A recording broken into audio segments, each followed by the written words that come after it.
This is another Love Your Liver live stream. I'm Dr. Garrett Smith, also known as the nutrition detective around these here YouTube parts. And today we're going to be doing, well, I am now 48 years old. I upgraded this last week. And then, just had somebody else. For those of you who are doing the Love Your Liver program and you're noticing, some people are commenting, maybe you're noticing you're looking younger in certain ways. Maybe you're noticing that people are commenting on you looking younger. I had a woman I met out tell me she thought I looked 33, which I think is pretty good considering I'm 48 now. And I went on a date last night and the woman told me she thought I looked very young for having a 14-year-old daughter. And then somebody on Twitter the other day said I looked 10 years younger than my old videos, which were done 4 years ago. So am I doing any magical anti-aging routine? Well, I guess I am. It's the Love Your Liver program and the testing and consultation stuff, which I do for myself. So anyway, if you're interested in that, I actually just did. Let me go find it. Let me go find the post I made on Twitter. Let me share my screen. About some of you have heard of lipo. I don't know how to say the word exactly. I've never seen somebody say it correctly, or say that there's a specific pronunciation, but lipofuscin, lipofuscin, however you want to say it. Let me pull this up. So lipofuscin, lipofuscin, whatever you want to say it, however you want to say it. I'm not looking up the pronunciation right now, but liver spots, age spots. So if we were talking about anti-aging, right? Liver spots, age spots. Lipofuscin is said to give those their color. Well, what is giving them their color? It's vitamin A. It's vitamin A accumulating in your skin and oxidizing. So your aging spots, if we're talking about aging right here, yeah, they're also from vitamin A. So anyway, that was just a little beginning. Let's get right into going further. Why is that not? There we go. Okay, now we're good. So let me get into the questions. We're going to do all questions today. I have a big presentation. I wasn't able to get it ready today about EMF and how it connects to copper and vitamin A and iron overload and calcium channels, specifically calcium channels, but also excess calcium would be a problem with that. I have all that research. I just put out a big article. For those of you who are on the Love Your Liver program and don't necessarily check the network often, there's new articles in there for you to read about it in the Love Your Liver program area. So go check that out. So here we go. Let's get into it. Let's see. I'm going through the chat. So remember, we do have super chats enabled. So if you have a priority question and you want it to come through, you can do a super chat. Otherwise, I just go through the questions in order. So let's see. Let's go through here. And hello, everyone who's saying hello. Sam B says, hi, Dr. Smith. I'm considering buying your consultation package. If you're willing, tell me the best pitch on why one should buy it and what are the major benefits of it compared to the Love Your Liver program. Okay. The Love Your Liver program is a do-it-yourself program, a DIY program. Now, as some people have found out, I mean, most of us know this from things in our lives where we go and decide to do a do-it-yourself program, whether it's, for cost reasons, because, we may overestimate how well we can do things, because we just don't want to work with somebody, whatever. There's lots of reasons why somebody might do a do-it-yourself program. I do do-it-yourself stuff all the time. But a do-it-yourself program also means there's lots of ways that a person can screw up and to have to take a long time to figure it out. Like, so as an example, I've been doing this stuff for 4 years now.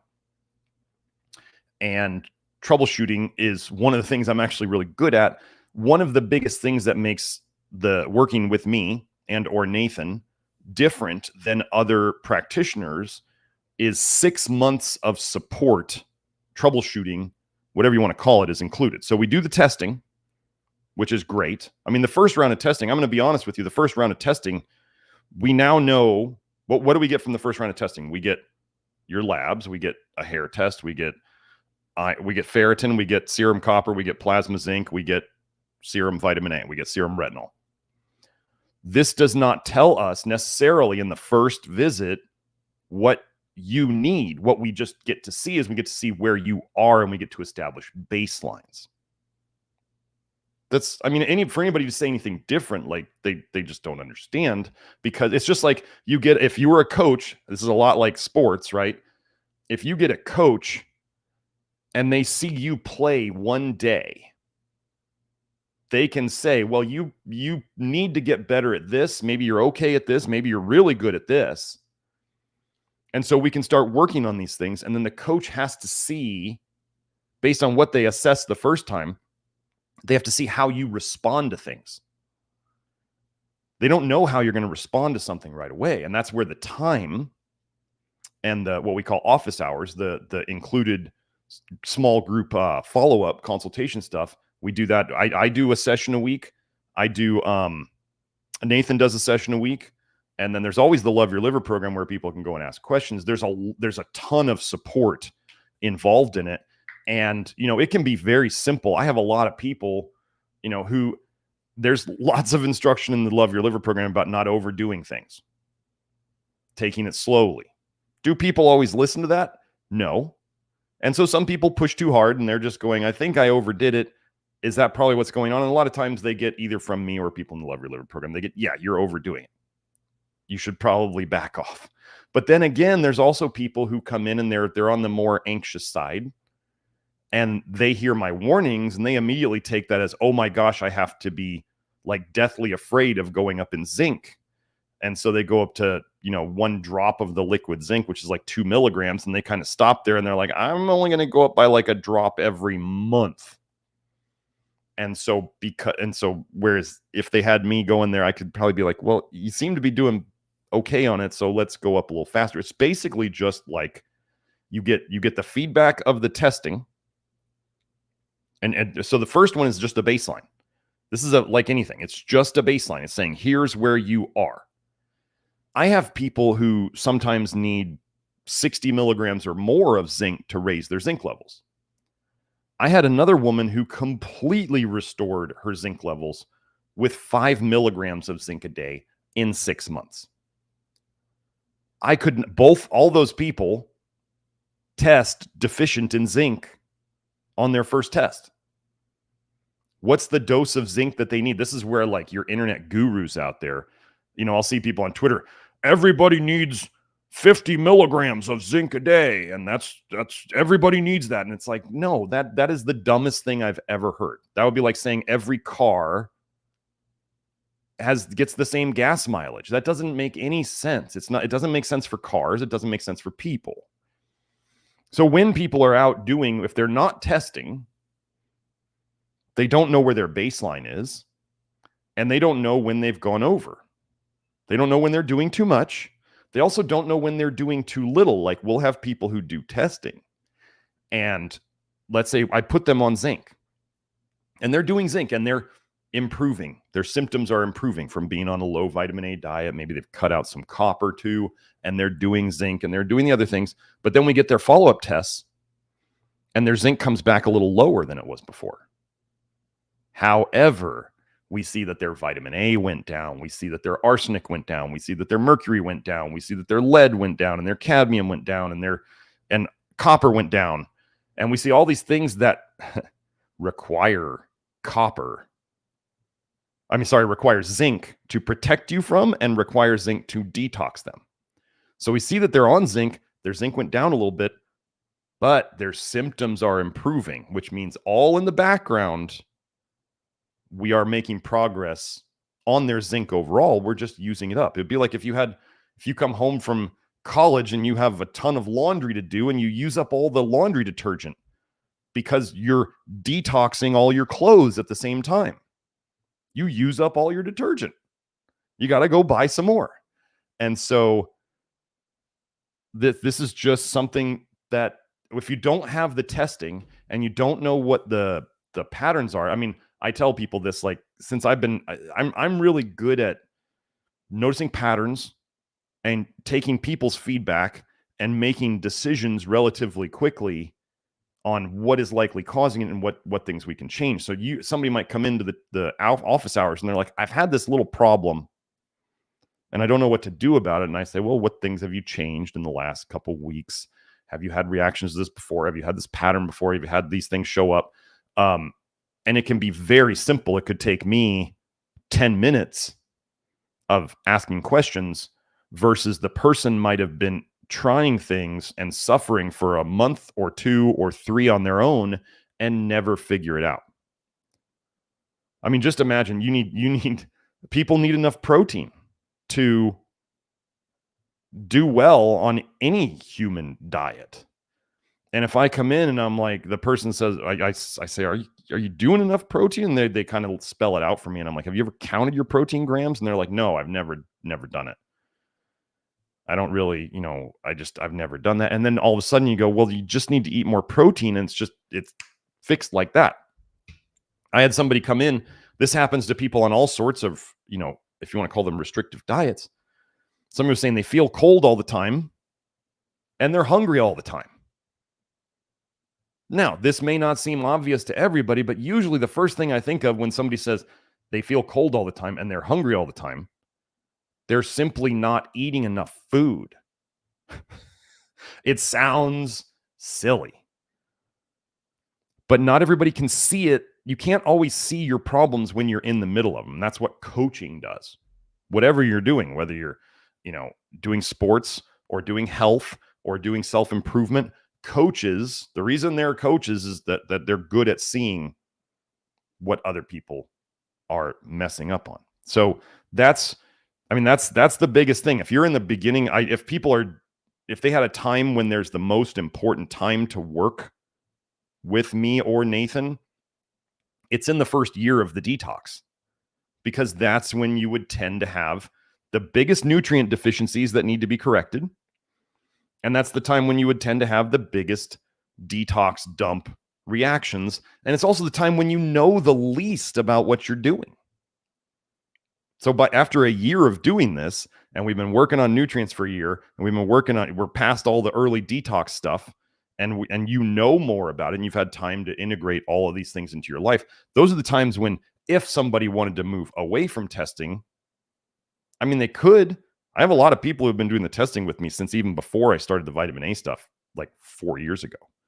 So they find it that beneficial. Actually, I just talked to 2 ladies who are very well versed in the program, and they did their first testing and consultation with me, and they said they specifically noticed improvements within days of our consultation because of things I emphasized to them. The Love Your Liver program is huge. People have no idea of all the information in there until they get into it. But one of the things I do in the consultation is I specifically have people, based on the symptoms they tell me, focus on specific parts of the program that are most likely to help the symptoms that I'm seeing. The patterns are there, and if people try them and they go, well, I tried what you said, it didn't work, then we go, oh, well, that's where they have the follow-up, and we go, oh, well, let's try this now. Let's try this now. It's just a stepwise thing. It's just like any coaching.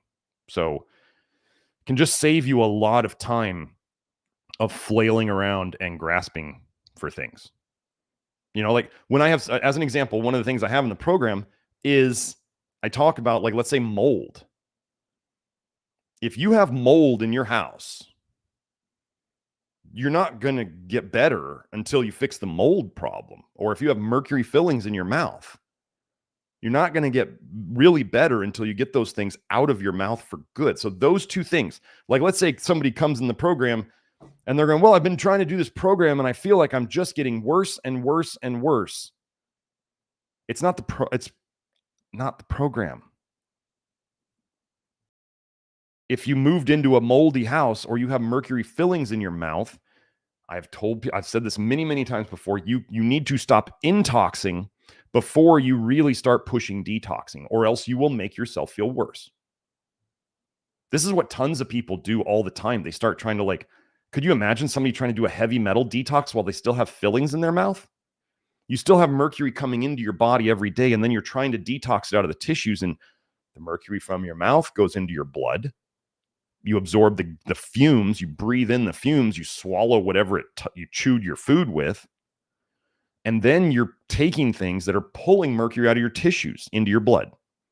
So now you have mercury coming into your blood and mercury leaving your tissues into your blood. And people wonder why they feel like garbage. When if they simply just got the mercury out of their mouth, their body would start detoxing the other mercury on its own, especially if they got the zinc and the selenium that they needed. So that's what we do with the testing and consultation. So it just helps beginners with a lot of the flailing around that they do, especially for those who are sensitive. Sometimes you folks out there who are sensitive, and I deal with a lot of sensitive people, sometimes sensitive people just need to hear like a practitioner say that it's okay to be sensitive and don't push supplements so hard into the place where you feel bad. Because if all you need is 1 drop of zinc to start getting your zinc levels up and help you feel better, but 2 drops of zinc makes you feel bad, that's okay. Just do 1. I have seen people's zinc restore itself from simply doing the program and not even supplementing. Is that common? No. Does it happen? Yes. So for the people who that might be them, they need to hear that.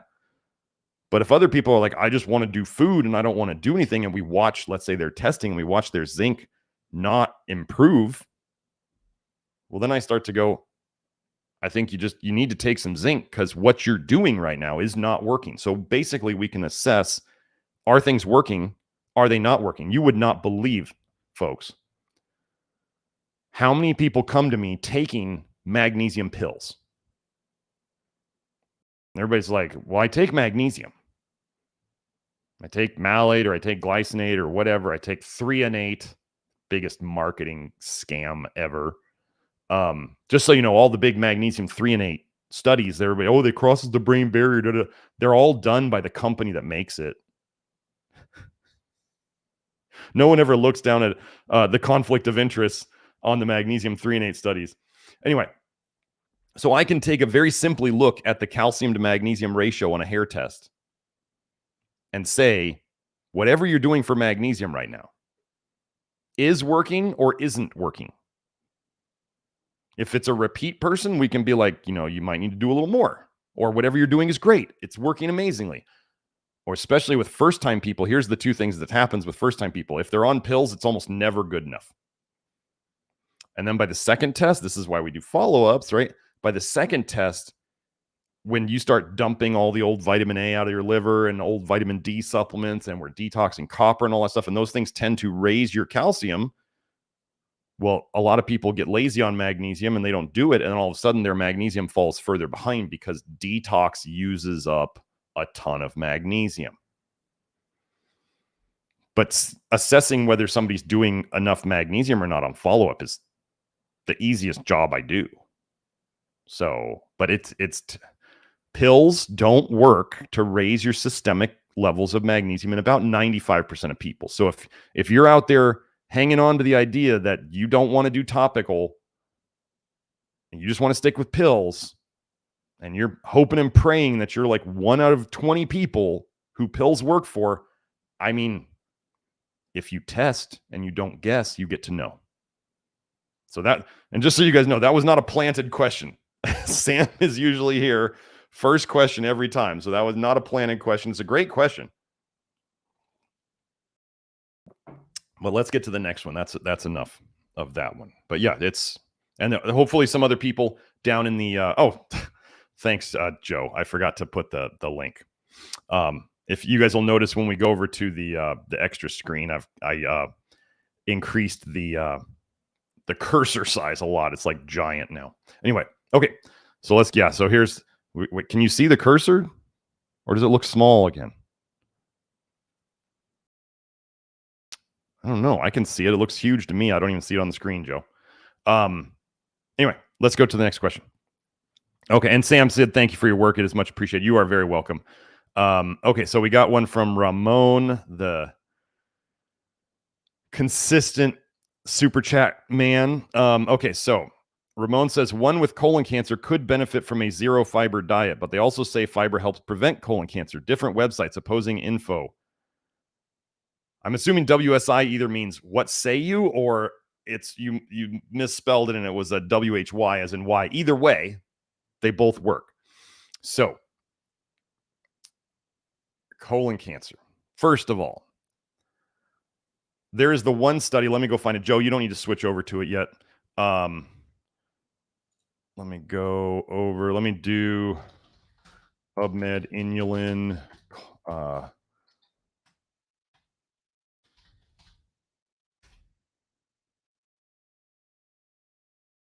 People love to say, oh, wait, I'm sorry. Wait, I got to look up the right. Okay, yeah. So Joe says he doesn't see the mouse. There was a paper that people like to bring up where they say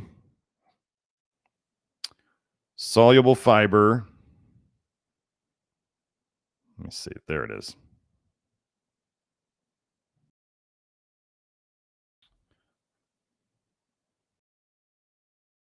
Oh, okay. Let me try that instead. Let me find the paper.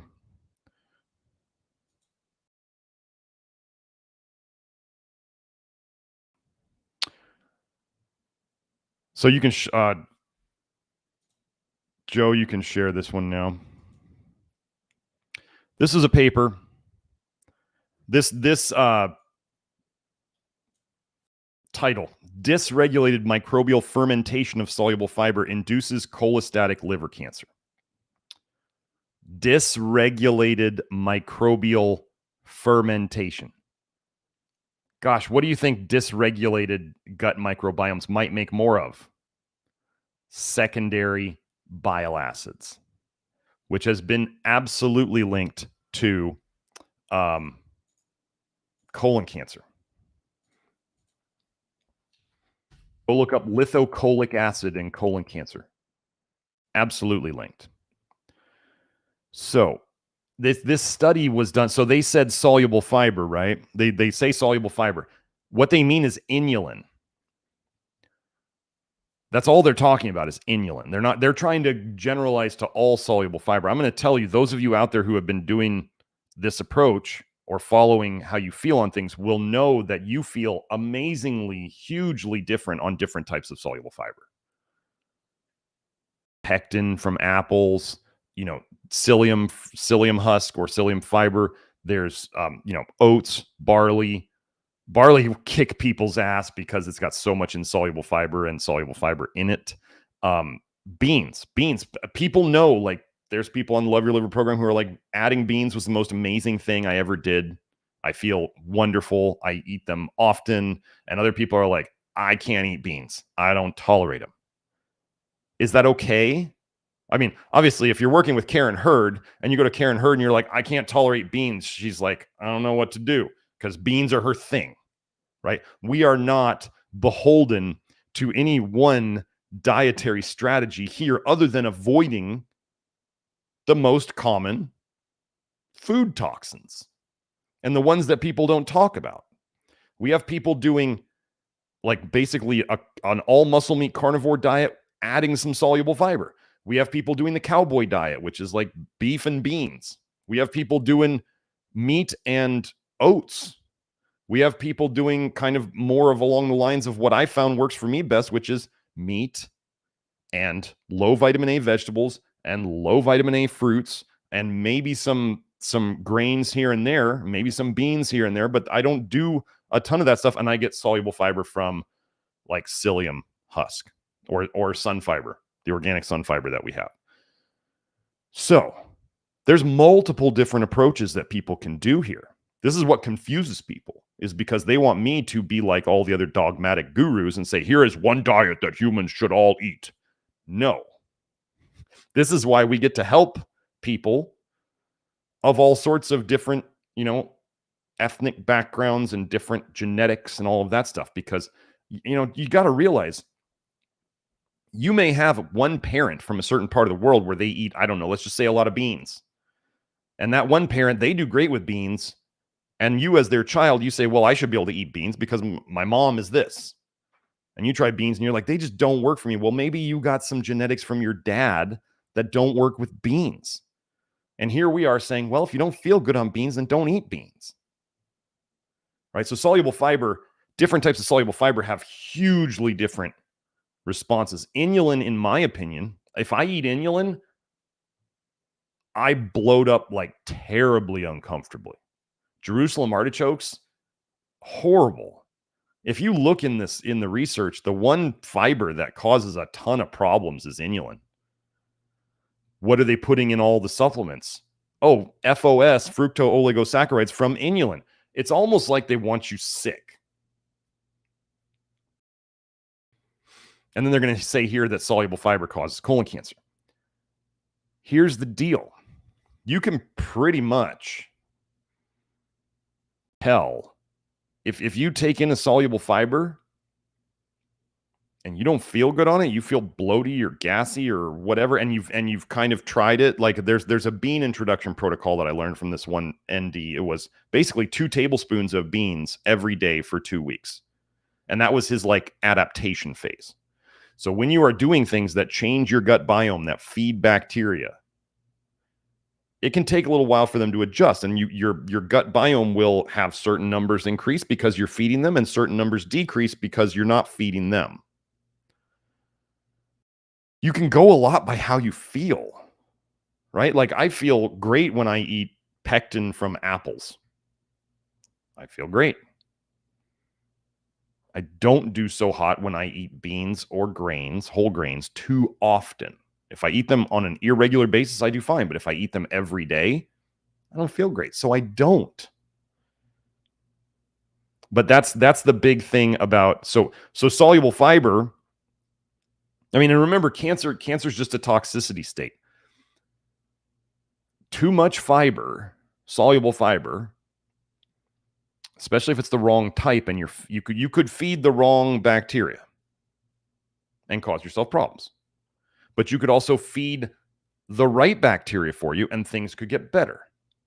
You could take too much soluble fiber that soaks up all the bile. It soaks up more bile than you dump, which then makes you constipated, which is not good for anything because then everything's just sitting in your gut, rotting longer. Okay, so we want to poop. But you could take some people's soluble fiber moves things through.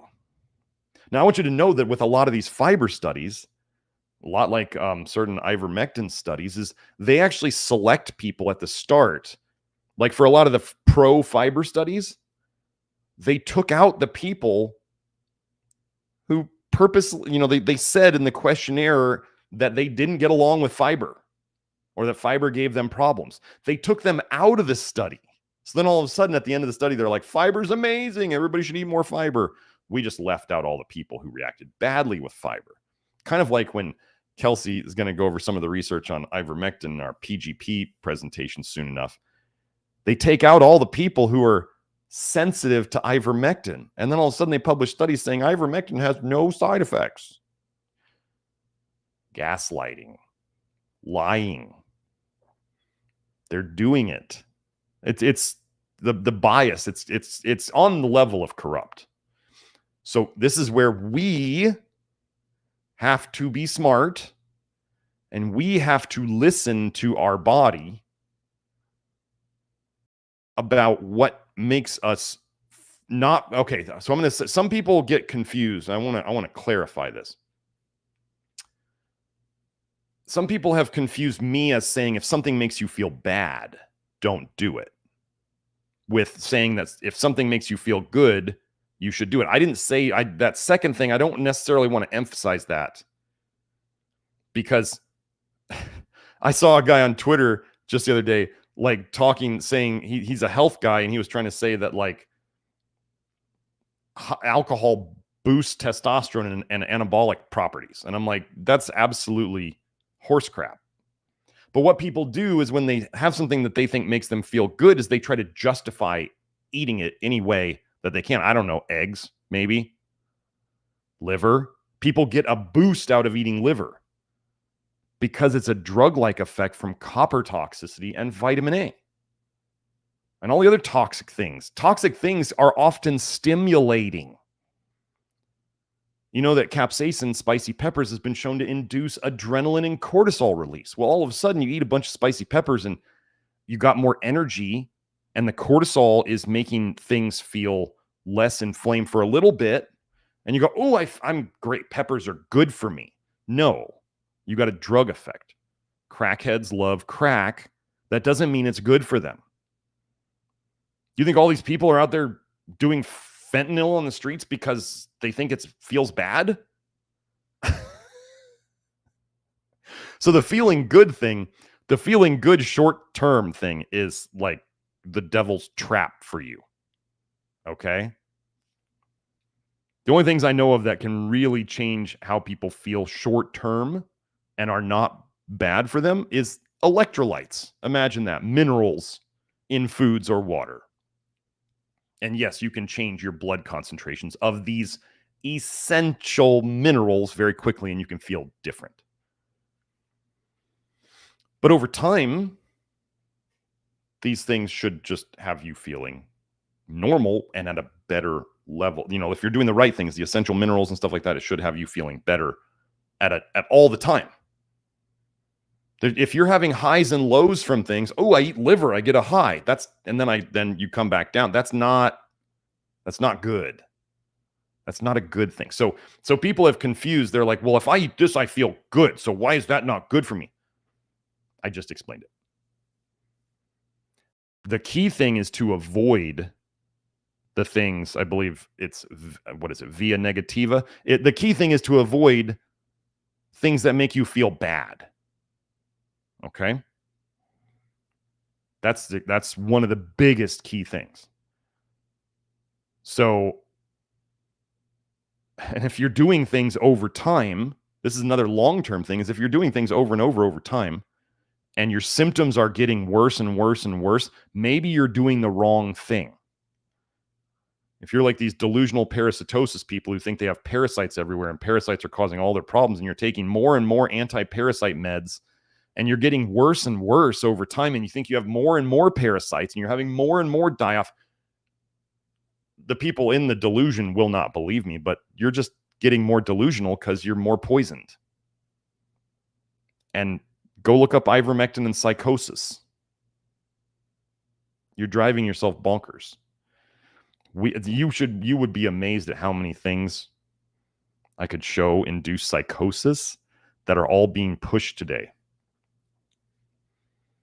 Weird how they're making all these hallucinogens legal. Just all of a sudden now. So anyway, let's move on from that. So Hope and Zendog and Monica, you guys answered Sam's question too.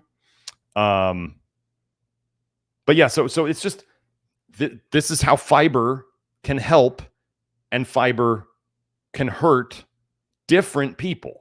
The two things are not happening in the same person. It's that one person is forcing one side that they shouldn't, and the other side is not. Another example, somebody brought up on Twitter that Brazilians, a ton of Brazilians, especially the low income ones, used to seem to be exceedingly healthy on a rice and beans diet.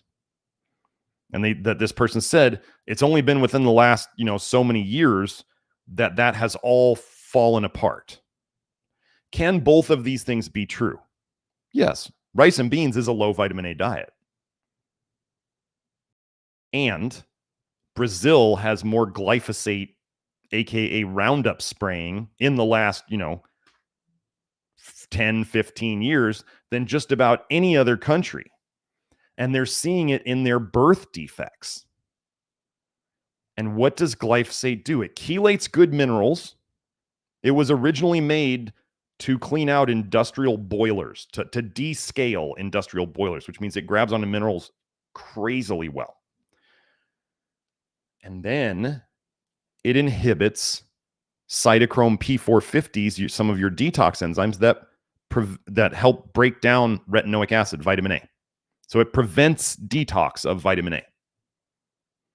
Robs your minerals, makes you more toxic. Imagine that. So they took people who were on a low vitamin A diet before and then they're messing up their liver and taking out all their good minerals. I mean, what do we try to fix here? We try to fix toxicity and especially essential mineral deficiencies. What does glyphosate do? It messes up both. Stephanie Seneff wrote a whole paper about the birth defects. I believe it was in Brazil, and how they look exactly like vitamin A birth defects.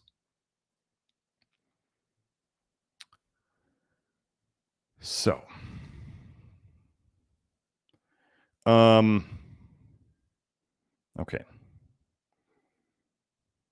Let's see. Oh, Christopher 3D says he's doing meat and bananas. Hope says I do a mix. Okay, so yeah. Let me make sure. Let me go back up.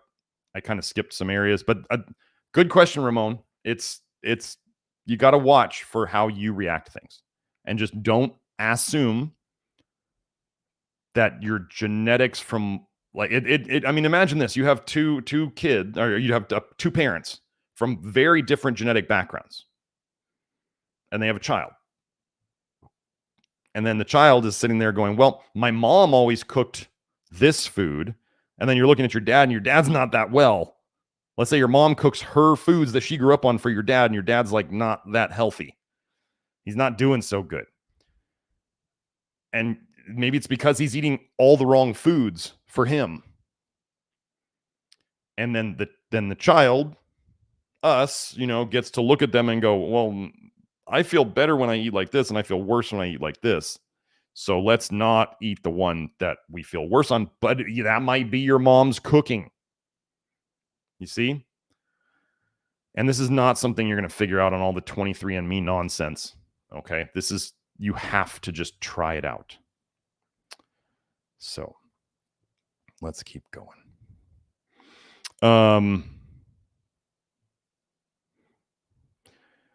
Oh, Pierre was asking why don't I mod? Can I do that? Can I do that while we're live? Hold on. Joe Baker, you are now a moderator. I didn't know I could do that while we were on the live stream. So Joe, you've been promoted. You're now up there. Okay, let's see.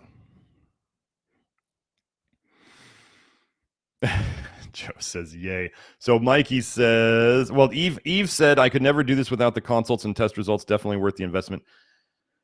I mean, I wouldn't be doing consults if I didn't feel like it was helpful.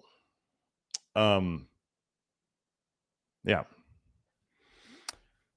Mikey said, along with stopping polyunsaturated fats and taking taurine, are there any other ways to reduce malondialdehyde? So, okay, taurine, let's just talk about that for a second. Taurine changes the recipe of the bile for better or worse. Taurine is not, I'm going to say this, taurine is not an essential amino acid. It's actually called a sulfonic amino acid. It's an amino acid that has a sulfur in it. I'm not getting into the chemistry of it here because I don't remember it all. But anyway, taurine can be amazingly helpful. It can make some people feel absolutely terrible. Wait, we're back into the same concept again. If you take taurine, I don't care what the research says, and you don't feel good on it, stop taking it. This should make sense. Taurine for some, and what I tell people also is taurine, if you don't feel any better from taurine, if you don't notice any benefit from taurine, then don't take it either. You're just adding more things for your liver to process. Everything you take, good or bad, has to go through your liver. It's still a load on your liver. I don't know. Let's use a little example. Let's say there's people crossing the border. Some of them are totally legit. Some of them are not legit. All the people crossing the border need to be screened. That's what your liver's doing. So the more things you add from all like your supplements and your superfoods and all that stuff, it all has to go through the liver. Taking bioidentical hormones. Hormones are some of the hardest things for your liver to process. You take in a bunch of hormones from the outside, you are adding to your liver's load. And if you needed to take hormones in the first place, your liver was already overloaded. This is why hormones don't cure anything. And people only tend to slowly go downhill on them. and need more and more hormones until they don't feel the benefits of the hormones anymore. And they wonder what happened. And you go, well, that little underlying issue that you had or issues that you had that caused you to have hormone problems in the first place were just festering the entire time and slowly getting worse. So, but stopping polyunsaturated fats is, or reducing them, reducing added fats. You cannot avoid all polyunsaturated fats. You can't. You can't eat fat of any type and avoid all polyunsaturated fats. The best thing that people can do first is to avoid industrial oils. You know, the bottled oils as added fats. Just think of it as added fats. The less added fats you need. I mean, how did people ever survive before we bottled up oils? Right? Really, where people are like, fat is so wonderful. People never used to, 100 years ago, was there bottled oils? I don't even know. Or go 150 years ago. Doesn't matter. There wasn't that much in the way of added fats. Like all the raw dairy people are like, yeah, there's tons of fat in dairy. Do you realize that if you milk a cow and you want to make butter or cream, all of a sudden you're drinking skim milk? I always like to think about Little House on the Prairie where they had one cow and that cow would only, have milk for when it had a calf that needed it. And then they could get some of the extra, but you ever seen a cow in Mexico? I remember this as a kid driving through the desert in Mexico. And my dad would always point out the cows on the side of the road where you could see their ribs. And this is nothing against this is nothing against, Mexico in general. It's that these were cows living on the land.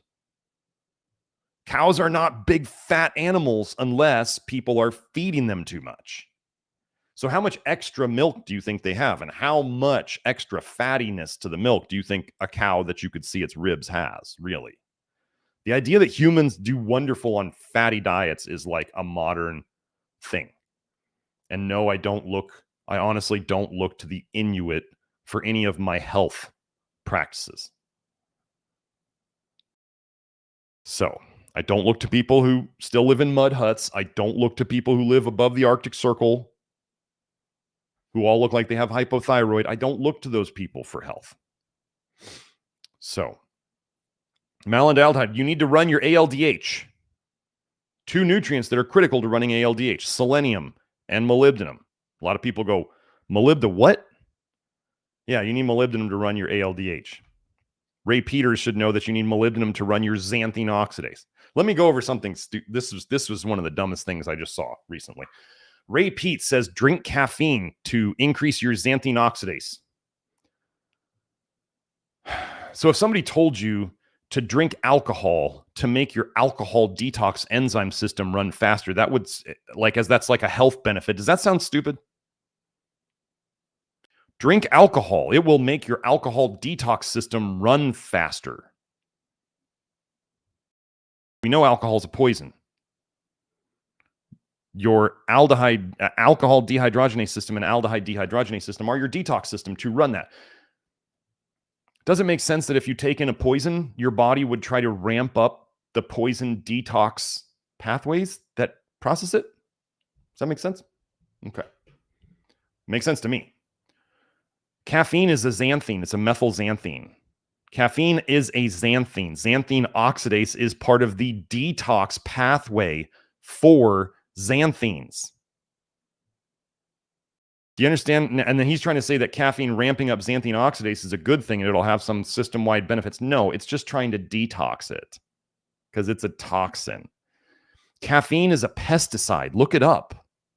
It slows down your aldehyde dehydrogenase too.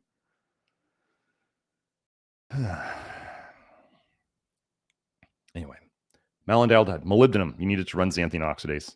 You need it to run sulfite oxidase. You need it to run aldehyde dehydrogenase and aldehyde oxidase. You need molybdenum all sorts of places. And molybdenum is terribly deficient in the foods now. And it's not even there much in the beans anymore. I see it on hair tests. Like, I probably have people eating, short of Karen Hurd's people, I probably have people eating more beans than just about anybody else out there. And I can tell you the molybdenum's not maintaining like it used to. Selenium's not maintaining from Brazil nuts like it used to. I had a thought about that. people say, well, selenium's grown in, managed forests in Brazil. And it's like, so it's basically, it's managed forests, but they go out and they collect the Brazil nuts. Well, think about this. What Brazil nut trees are very good at doing is grabbing the selenium out of the soil and putting it into they store it in the nuts, in the Brazil nuts. Okay. So if imagine this, if you grew trees in the same soil, the same managed forest over and over and over and over and over and over again, and the trees constantly they're very good at taking the selenium out of the soil. But then we go and remove all the Brazil nuts that have the selenium in it. Do you understand how that would deplete the soil of selenium?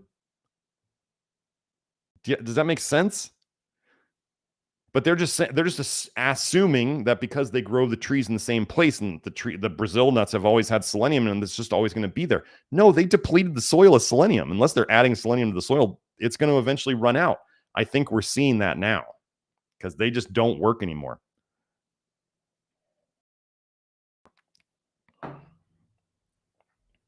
And here I am saying that we need selenium and molybdenum for aldehyde dehydrogenase, and aldehydes are a major problem today. And it's just not in the foods. It's such a weird coincidence that all of this is coming to a head at the same time. And then we avoid aldehydes in our foods, Mikey. We avoid things like spices that are very aromatic because they're almost always full of aldehydes. That would be like vanillin in vanilla is an aldehyde. Cinnamaldehyde in cinnamon is an aldehyde.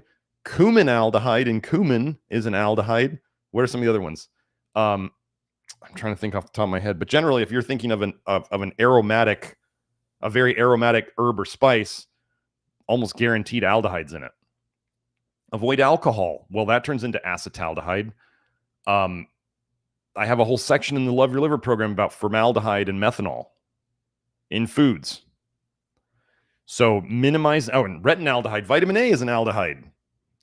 So we want to avoid aldehydes and alcohols because those turn into aldehydes. And then that stresses our aldehyde dehydrogenase system and uses up things like selenium and molybdenum and all that stuff. So those are some basics. Christopher asks, what are your thoughts on Karen Hurd's anti-saturated fat stance? Well, I don't want to get into. Karen Hurd did a wonderful thing with the beans as a great source of soluble fiber to detox. As far as her other stances, she doesn't seem to think vitamin A is a problem. And she does lots of, I think she recommends something similar to seed cycling, where people are, like women are eating different types of seeds at different times in the month. And I think I personally think that's like copper toxicity nonsense. Saturated fats. I don't want to get into the whole PUFAs are much easier to overdo. If we get into, like, if somebody was eating, when you think, okay, I'm gonna just use this term so people don't need to freak out or anything, but I'm gonna use the term paleo. When just for a mindset, or you could think of a wild living human. So if we talk about fat for a wild living human who's not in the Arctic Circle eating blubber, okay? Wild game. So we're not talking about cows. We're not talking about milking cow. No, we're not talking about that. That doesn't happen to a wild living human. There's not chicken eggs everywhere for a wild living human. Wild game meat is extremely lean. So there's going to be fat there, but there's not going to be a lot. There's going to be both types in there. There's going to be saturated fats and there's going to be polyunsaturated fats. But the amount of it is not that much. And then we get into fruit. You can pick fruit. Okay, fruit doesn't have really any fat in it at all. If somebody wanted to waste their time and energy as a wild living human eating vegetables, which provide almost no energy, okay, there's not much fat there. If you want to go and actually find nuts and seeds and have to shell them and do all that stuff, you could, but you're not going to get that much fat that way. Somebody's going to be like, avocado tree. Sure, yeah, you're just going to run into those everywhere. So, and beans and grains, let's say you were finding beans and grains. Well, those don't have any fat in them either. So this whole idea of humans doing, adding fats to things is a modern thing. And if you look at humans today, we're a lot bigger than we used to be. We have more energy around. And you can see it. Tons of people are carrying around way more energy than they should. So the idea of, and if you look at that list of foods, there's carbohydrates in there, but there's not a whole lot of fat. So I think the whole argument of saturated fats and polyunsaturated fats kind of becomes sort of null when people are not adding tons of fats to their food. Right? Minimize added fats. For those of you out there who are undertypes and you're underweight, you may need to add some fats to your food because you're not good at making body fat and you're not good at storing fat-soluble toxins. So you may need a little help during the detox, or else you just throw toxins all throughout your blood. Undertypes, underweight people have to do things differently, and they're also a minority. But this is one of the things that's different about my work is I talk about both groups. There's overtypes. Most of us out there are overtypes. Things are too high in everything. We're good at making body fat. We're good at storing fat-soluble toxins. The undertypes, not good at making body fat, not good at storing toxins. It tends to float around in their blood, go to their brain, go to their heart. If you've seen the longevity studies, underweight people actually live shorter than overweight, but nobody talks about the underweight people because there's not very many of them. Do they both exist? Yes, absolutely. Are both states not good? Correct. Is the underweight state, in my experience and in my opinion and in the research, a sign that things are further along in a not good way? Correct. So they may have to do different things to get out of it. The big mistake that people out in the health world make is they just lump everybody. It often happens they lump everybody into the same category that they are or what worked for them. We're beyond that here. Everybody is not the same category, and the same solution does not work. The exact same solution may not work for two people who seem very similar. So, yeah, women do even worse with extra fat than men do. Men make more bile. Men tolerate more dietary fat. So Karen Hurd, being a woman herself, may be talking to people, and most of her, I do think a large part of Karen Hurd's clientele is women, so she may be generalizing based on what she sees in her group. Just thoughts, but I'm anti excessive added fats to the diet. More than somebody needs, which takes, and seed oils, high PUFA oils, those are disastrous. Monounsaturated are less bad. Saturated fats, they're not terrible if you're adding just a bit of them. But I did just post a study on Twitter the other day showing that high copper. They did it was a dietary recall study, but they found that the higher the copper intake, dietary copper, for all you protocol people who are saying food copper is safe and good. No, it was dietary copper intake was associated with Alzheimer's more, and so was saturated fat intake. Let me go find that.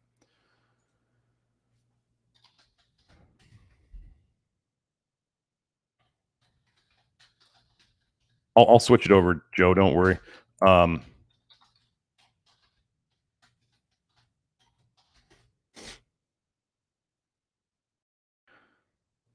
Yeah, so here's this post. And then I'll link the study in here. The associations of dietary copper with cognitive outcomes. And they specifically talked about saturated fatness. So just what I'm getting at, I'm not anti, I don't guess how much time I waste on the types of fat argument. I don't, because if you minimize your added fats, especially your industrial oils, it becomes a non-issue. That's the way I feel about it. So When people are adding fats, then they have to obsess over their types of fats. I mean, fish oil is garbage. Cod liver oil is garbage. Algae oil is garbage. Seed oils are garbage. Like the things that we talk about in the program, we talk about, naturally refined. So when you're buying oils, the more yellow they are, the more toxins they have in them. If you can get naturally refined avocado oil for cooking, naturally refined avocado oil can be cooked up to 500 degrees Fahrenheit before it smokes. Smoking your oils is really bad. Butter burns very easily, right? That's why everybody's into the brown butter. If you're eating brown butter stuff, you're just eating burnt butter. They burned the proteins in the butter. That's what made it brown. But that's what they're doing in cooking now. They do all sorts of toxic things to foods to give them flavors that you notice and then you get used to them. And they're toxic. All the weird stuff they do in cooking is like almost all of it's toxic to you. The simplest cooking methods that are not the most exciting. I'm not saying these are great tasting, but if you're cooking meat and you wanted it to be the least damaging to you, like what's the most damaging thing you could do to your meat? Well, it would be to burn it on a grill, charring it. Those compounds are known carcinogens. Okay. What's probably one of the least toxic ways you could cook your meat? Boiling it. Sounds disgusting. You could steam it too. But that only takes it up to 212 degrees Fahrenheit. We have people in the Love Your Liver program who are really not well, and they do this, and that's the way they feel best. So we also have the evidence of the sickest people feeling the best when they cook their meat in a water-based method instead of a direct radiating heat, like charring method. Okay? So am I saying that one of people out there will be like, this guy says to cook your meat this way, it's gross, I don't want to do that. You don't have to do it. You don't have to do anything. It sounds rough, but I don't care what any of you do, because if I did, I'd be dead of stress. You all can do whatever you want. That's why anybody who ever tries to say this is a cult is you're just wrong. You're just reaching for things because you don't like not eating eggs or something. So anyway. Yeah, let's go back to this one. Joe. Where was it? Therefore, a diet high in copper, particularly when combined with a diet high in saturated fat, may increase the risk of cognitive impairment. And they we used data from 10,269 participants of the atherosclerosis risks and community study to study the associations of dietary copper intake with 20-year cognitive decline and incident dementia. 20 years. This is not your 5-year or 2-year keto bioavailable copper guy. Okay? This is not them. Where they're going, it's not looking good. So, let's get back to the questions. Let's see. There it was. Okay. So,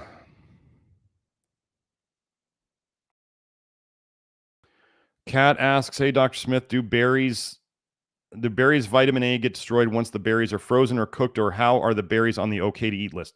Berries are mostly polyphenols in terms of their color.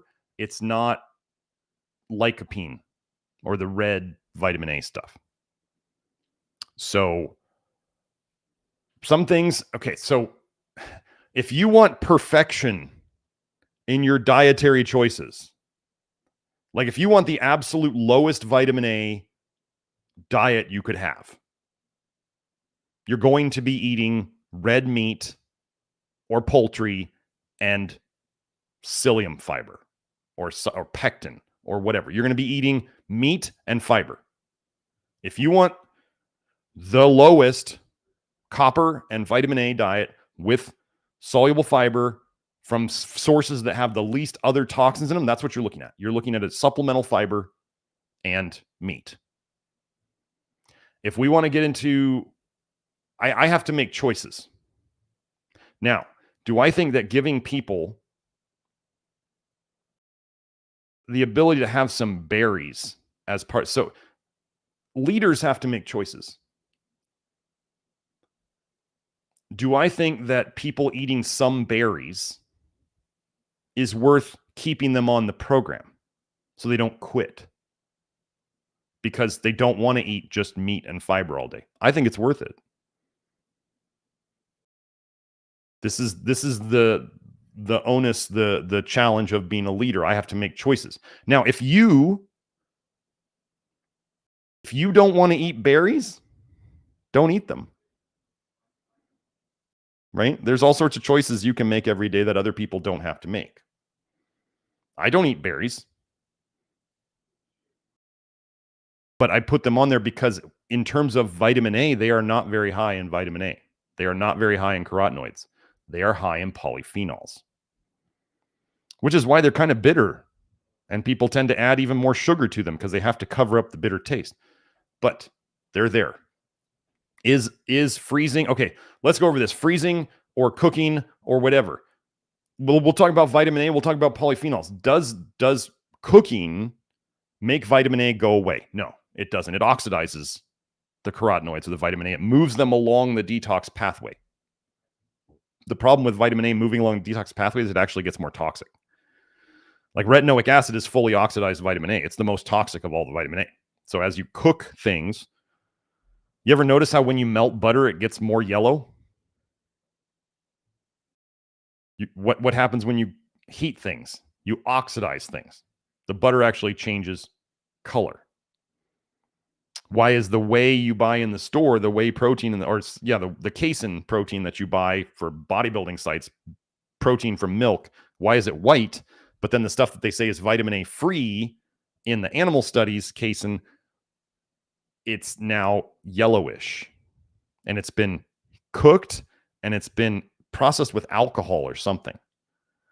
And now you can see the yellow in it. So cooking things, somebody was saying that somebody said on Twitter that they thought raw vitamin A was somehow innocent.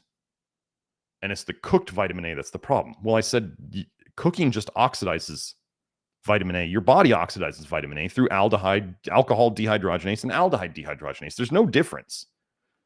Oxidation can happen all sorts of ways. Heat, light, air. So, yeah. You say in your country, they teach you to eat blueberries because they have lots of vitamin A. I'm going to have to see some references on that one. Like sometimes they'll say foods have lots of vitamin A in them because, well, here, we can go do it. Let's go do this. Let's do blueberry carotenoid PubMed. So, Joe, you can show this.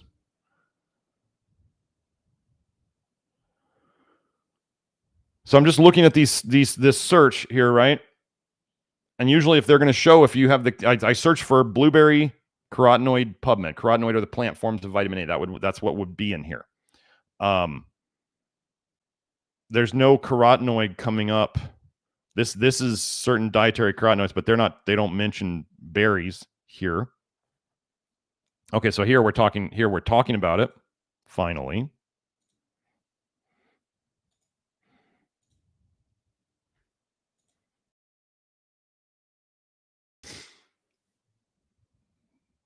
Fatty acid composition. Oh, that's something that's really important in berries. So they say down here, these data suggest that the cold-pressed berry seed oil, so they're having to concentrate the fat from berries. How much fat is there in berries, really? So they're concentrating the fat from berry seed oils. God, that sounds so horrible. May serve as a potential dietary sources of tocopherols. That's vitamin E. Don't want extra ones of those. Those store more vitamin A in your liver. Carotenoids, which is plant vitamin A, and natural antioxidants, which are polyphenols, which we don't necessarily want that much of either. But they're having to concentrate the oil to say it may serve as a potential dietary source. That's not a real strong endorsement. So we have some comparison. Yes, there are carotenoids in it. Lutein. There's carotenoids in every plant food, just about. You're not going to find any plant food that doesn't have carotenoids in it. See that they definitely are not. Joe, we can show this one again. So they're saying they contain micronutrients, various phytochemicals, and antioxidant pigments, represented especially by anthocyanins. Those are polyphenols. In addition to these, carotenoids and fatty acids are also present. So they're mentioning these things first, and then they're kind of like, in addition, there's carotenoids and fatty acids. So they're putting carotenoids in the same category as fat in berries, which we know there's not a lot of fat in berries. Yes, they did identify some carotenoids: lutein, cryptoxanthin, beta-carotene, 266 micrograms per 100 grams of fruit. People go, 100 grams of fruit is a solid amount to eat. But they're saying all carotenoids. That's not the beta-carotene by itself. That's not. So when you look at vitamin A content of berries, people are generally going to see vitamin A content of berries is like next to nothing. I'm not trying to justify eating berries. If you want to eat berries, they're on the okay list on the program. Certain ones are. If you don't want to eat them, I don't. They're too expensive and they're just not worth. I don't want the polyphenols. I don't want the vitamin A. I don't want to add more sugar to them, so I don't eat them.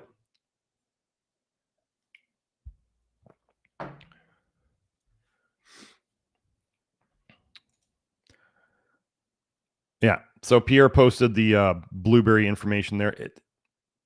We get to make choices. You could do the all muscle meat carnivore with some fiber. You could do Grant's diet, or I can give you some other options to add to it so you can feel a little more like a normal person and not quit. I get to be the leader. I get to decide on these things. Some people, let's say they're working with me and they come and they say, I eat berries and I don't feel good, Dr. Smith. But everybody says they're so healthy for me. And I say, don't eat them.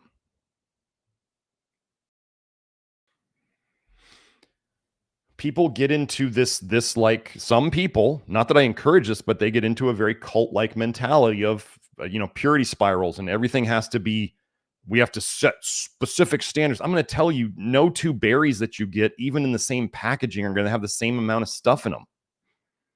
It's like all the nutrition information on the internet for Brazil nuts. They're warning people about Brazil nuts having too much selenium if you have even like one of them. There's places on the internet that say one Brazil nut has 1,000 micrograms of selenium in it. That's nowhere to be found anywhere. And there's one place on the internet that said like pinto beans had some insane amount of copper in them. It was probably some freaky crop that was grown in some soil that had insane amounts of copper in it. And then people put that on the internet, and then people are believing because everything else doesn't agree with it. Doesn't make any sense. So let's see.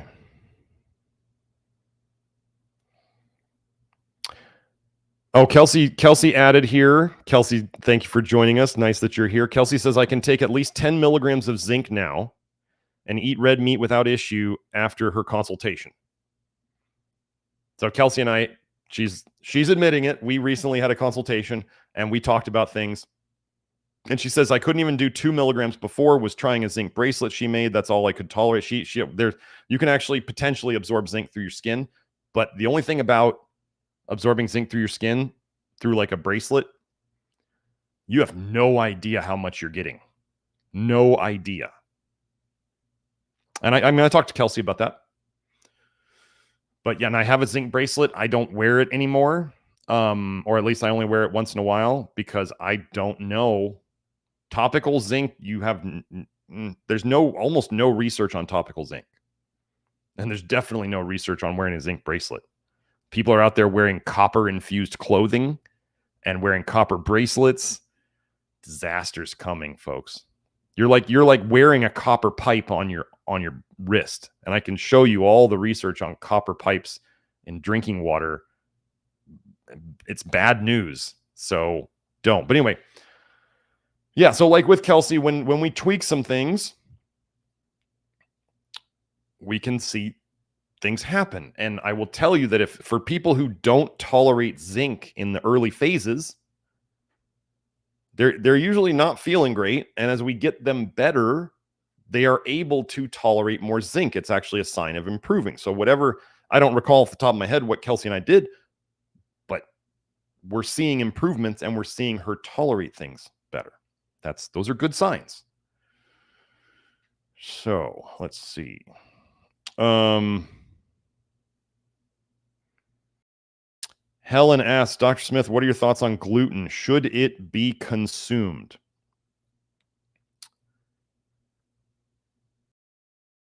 Well, I've been getting this question a lot lately.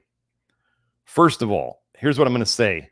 If you have a thyroid condition, whether it's hyper or hypo, as even conventional medicine is starting to say, they think, especially in women, nearly all hypo or hypothyroid cases are likely autoimmune to some extent. Well, autoimmunity means toxicity. And I've shown the videos here of thyroid and TSH and thyroid hormones connected to vitamin A, and it's a disaster. Vitamin A ruins your thyroid. And we have people here regularly. Actually, I was going to get a testimonial, I believe. Yeah, I couldn't find it when I was going through. I didn't have enough time before this live stream. But we had another person on the Love Your Liver program who has she has taken herself off of thyroid medication. We do this regularly. But gluten, celiac disease is considered gluten intolerance, like severe autoimmune gluten intolerance, is considered a sister disease to Hashimoto's autoimmune hypothyroid and Graves' autoimmune hyperthyroid. If you have hyperthyroid at all, ever, it's autoimmune. So what I tell people with autoimmune thyroid, or in thyroid in general, gluten is not going to help your progress, but I'm talking about gluten in standard wheat, especially here in the US. The US wheat is just disaster. So if somebody was going to eat wheat, first of all, make sure it's organic so you avoid the glyphosate problem. So we get organic first. Then if you're going to do it, you can either do like the Italian wheat. I don't know the brand. Some of you probably know the brand, that Italian white wheat flour. Somebody posted. Somebody knows it. I know somebody out there does. It's organic. It's grown in this like special valley, and people who have gluten problems say they can tolerate it. Or if you want to do some of the ancient grains that have gluten in them, there are actually research papers out there showing that they fed these to celiacs and they didn't have an immune reaction to it. So it is the mainstream, the hard red wheat, that is like almost all of the mainstream wheat that is the problem. And then so we have the non-organic hard red wheat, which is also the white flour. So they just process the whole wheat into the white flour, but the hard red wheat, the triticale, is it? I don't remember. That stuff, and then especially if it's not organic. Okay, those are the two biggest things you can minimize. And then so getting it organic, getting it from, that Italian flour works for a lot of people. I just had somebody who reacts to gluten badly in the US, another person who tells me this, they go over to Europe and they have no problem eating the wheat there. We are poisoning people to death with the wheat here. So generally, if you're in the US and you're out to eat or you don't know about what's in the wheat, probably better to avoid it in general because it's just full of poison. Let's see. Oh, don't forget, I've been over this study before where the researchers were trying to create a celiac model, a cellular celiac model from, I think it was mouse cells, and they could not get the inflammatory reaction of celiac until they added retinoic acid, which is vitamin A. Celiac does not exist without vitamin A. So what's the most important thing to get out? vitamin A.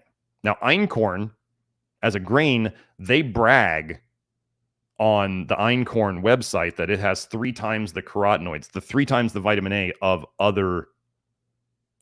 like the next highest whole grain, I think. 3 times. So I kind of go, maybe you don't want to do einkorn. You could. I wouldn't expect even a grain to be that high in vitamin A, but when you could choose other things, why not? So that's my take on gluten. So is it always a yes or a no? No. We have someone in the program. Actually, I have the test. I think I went over the testimonial from Amelia, who was severely celiac. Like she wouldn't even drink from a water glass in a restaurant because of the possible cross-contamination that she would react to and have 3 terrible days after that. She's ready to try she's ready to actually try a small bit of gluten again because she's gotten that much better. Okay, so when we're talking about thyroid and stuff, generally, if we're talking about thyroid, what do we work on? Hair tests. We work on getting their high calcium down because it's almost always there. High calcium slows down thyroid.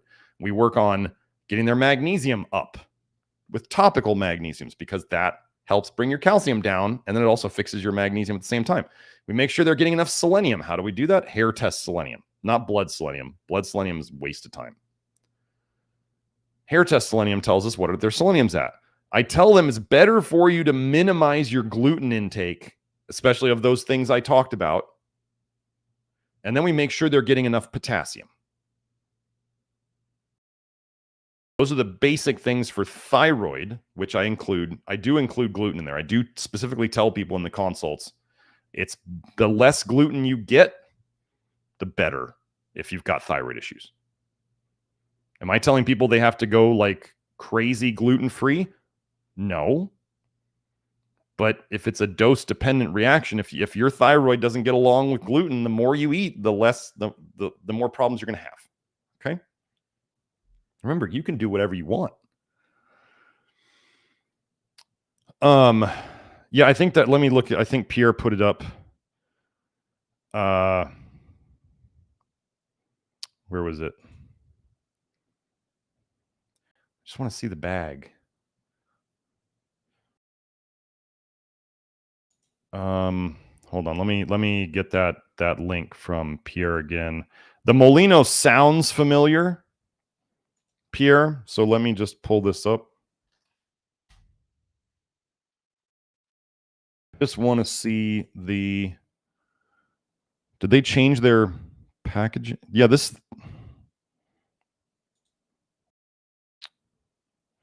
Is this it? Can somebody verify that? The Molino, I think it was on my Amazon list. Let me just go look on my Amazon.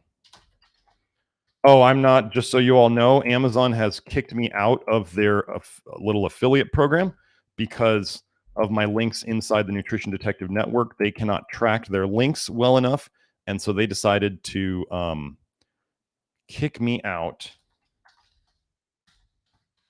So I am not trying to promote Amazon here. I'm specifically not going to be. Oh, I probably can't even find that. I bet I can't even find that list anymore.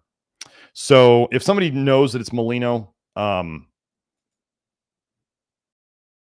want to say Molino sounds really familiar. Joe, we can just show this. I think this is it.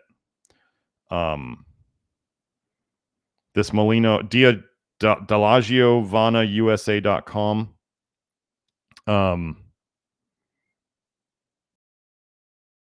They wash the wheat. Okay. Why are we the only ones who still wash our wheat? Anyway, and then Eve was saying in the comments that even in Italy the wheat is now getting contaminated, right? They can't let anybody be healthy. They can't. This is a worldwide thing, folks. They can't let you escape.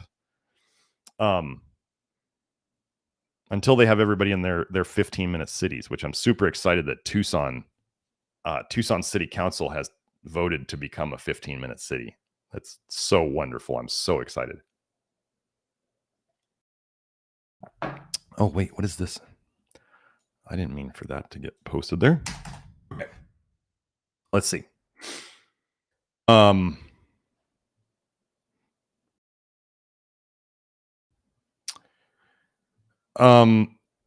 Karen, there is you were asking, is cranberry the only thing you can think of for UTI? I really don't want antibiotics because of how bad they are. For those, if you wanted to go and research something on your own, there is a website called mmstestimonials.co. I'll just type it in the chat. If you are having an issue currently, you might want to go there and type in, into their search engine, words like urinary tract infection or UTI or something like that, and see what comes up. And then you can make some decisions about what you might want to pursue if you want to pursue something on that. And then there is information inside of the network that you could use to expand your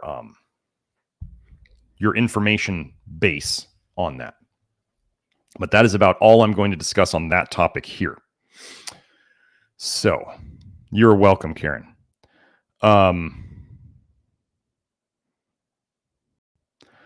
Oh, Eve's saying the Italians are very sad about it. The youth are starting to struggle with obesity too. Like I said, they cannot. Okay, so let me explain something. This is something I figured out over time, but now you're starting to see that it's all starting to morph together. Okay, so Americans don't give a crap about their food in general. Okay, but we used to be more like against letting an invasion of outsiders into the country. Okay, so we used to be more against that. We didn't care about our food, but we protected our borders. What did Europe do? Europe did the opposite. Europe's very into their food. They protected their food. But it seems like they let their borders go before everybody else. But now we're starting to see, what is the U.S. doing? The U.S.'s border for a while has been, and then Europe is now starting to let their food slip. So it was just like a weakening over time of both of them. And now as they change the laws more and more, and everybody just starts to lose, everybody's stressed and stretched so thin that they don't fight for things anymore. They just they attack the weak points, but they've weakened the strong points that they can now start attacking those. Does it make sense? This is the grandest strategy you will ever see in your life. It's pretty crazy to be in this head and seeing it all happening and putting it all together. So yeah. So then Cynthia, let me see if I can find it. I do have a let me see. Okay. I do have a Spurdy. There is an affiliate link inside the program. If you're in the Love Your Liver program and you go to the sun exposure and the sunning and the UVB stuff, there is an affiliate link in there. Yeah, I don't have it right now, but it's there. So let's see. Yeah, Hope was saying she didn't want to talk about the 3-letter chlorine compound because she didn't know how YouTube was going to be about it. I'm not. I am very cautious about talking about it, but I'm just saying you can go and check out that website should you choose to, and if you take action on it, you can. So Cynthia's going to look for the Spurdy link in the program. Let me just go up and see if let me come back down through the questions. Let's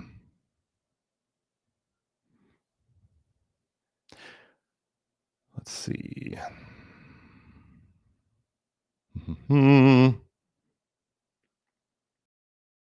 Yeah. Phanes, is that how I say it? Is it Phanes? Phanes erichthonius. I love the name. Polyunsaturated, he says polyunsaturated fats have molecular vacancies. Yes, that's why they're unsaturated. Yes, they have molecular vacancies that other chemicals and molecules can bind to and change the properties of the fat. Polyunsaturated fats also lead to malondialdehyde formation, which is bad. Yes, I do believe that most, your body can take any of the fatty acids and bind them to retinol esters, vitamin A, or bind them to retinol and then turn them into retinol esters and store them in the liver. Your body can, they never tell you about this, but you can actually store alcohol in your liver as ethyl fatty acid esters. Okay. So, yeah, and that's why when you see the studies where they say that taking alcohol actually increases the vitamin A in your blood, and some people misinterpreted that as thinking that alcohol detoxed vitamin A out of your liver. No, the alcohol, your body put the alcohol into the liver and it kicked out the vitamin A into your blood. And now think about how, people who drink a lot, how bad they look and how they get the red liver face and they get the big bulbous liver nose. Yeah, kicking that vitamin A out of the liver into the bloodstream is not a good move. So let's see. Let me go look at it's not detoxing. Vitamin A moving from your liver into your blood is not detoxing. I made that mistake at the start. This is where people who do the Love Your Liver program can learn from all of our mistakes, because I will admit this. There was a period of time where I really took that alcohol idea. I didn't understand cholestasis. I did not understand toxic bile theory was not a thing back then. And I was doing it medicinally. I was doing an ounce of liquor in the morning and an ounce of liquor at night. I think I set myself back. I was doing that for like 6 months, I think. I think I set myself back about a year's worth of progress. I did it all for you. I wasn't drinking other than that. I was having those two medicinally, thinking this is okay. And I'm helping my detox process because I was basing it on science, right? A misinterpretation of the science. Toxic bile theory is trying to undo the misinterpretations of the science. Was it a mistake? Yes. Do you get to benefit from my mistake? Yes. So, let's see. We still have about 20 minutes, so if you have any other questions, post them. I'm looking for other ones.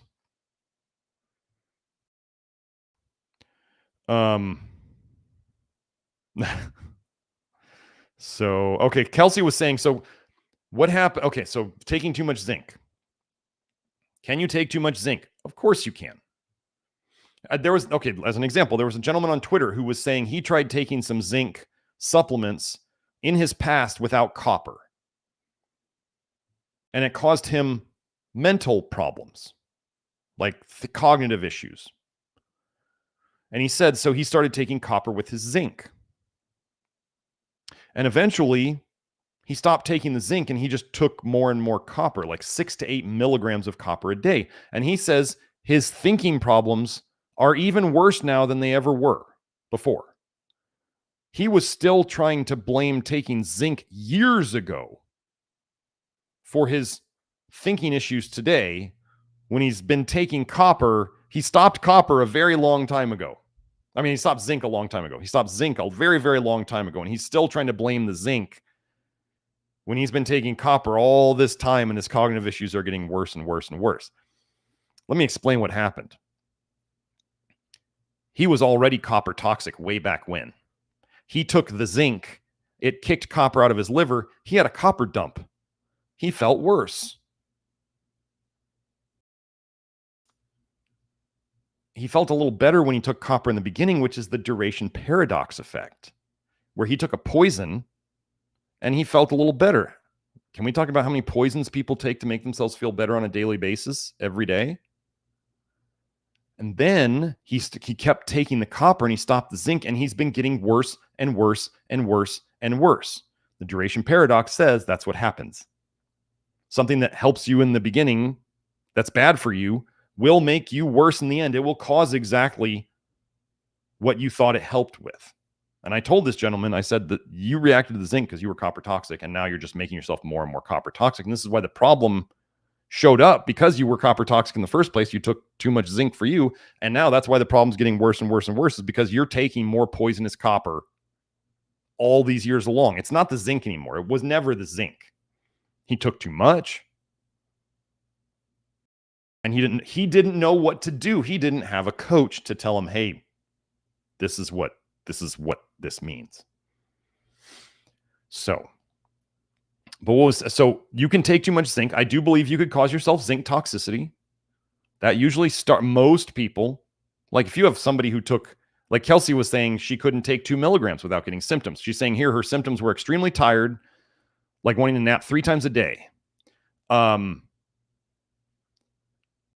So do I want people to have to take 3 naps a day? No, that's not the goal here. So Kelsey didn't take any more than 2 milligrams of zinc because she listened to the doc. It hurts when I do this. Well, then don't do that. She was listening. Kelsey's a smart lady. So there are things that we can do to help with copper. Oftentimes, somebody who doesn't get along with zinc will get along with molybdenum really well, and vice versa. Somebody who doesn't get along with molybdenum will often get along with zinc. Over time, these can both change so they can improve and tolerate both of them better. But anyway, zinc toxicity. Typically in the research, if you start looking at the research, zinc toxicity definitely starts at about 100 milligrams a day and up. Definitely. But if I have somebody who takes 2 milligrams and they feel okay, and they take 4 milligrams and they feel like they have to take 3 naps a day, does the 100 milligrams toxicity in the literature matter? Or is it just that they don't feel good on 4 milligrams a day and they should do 2?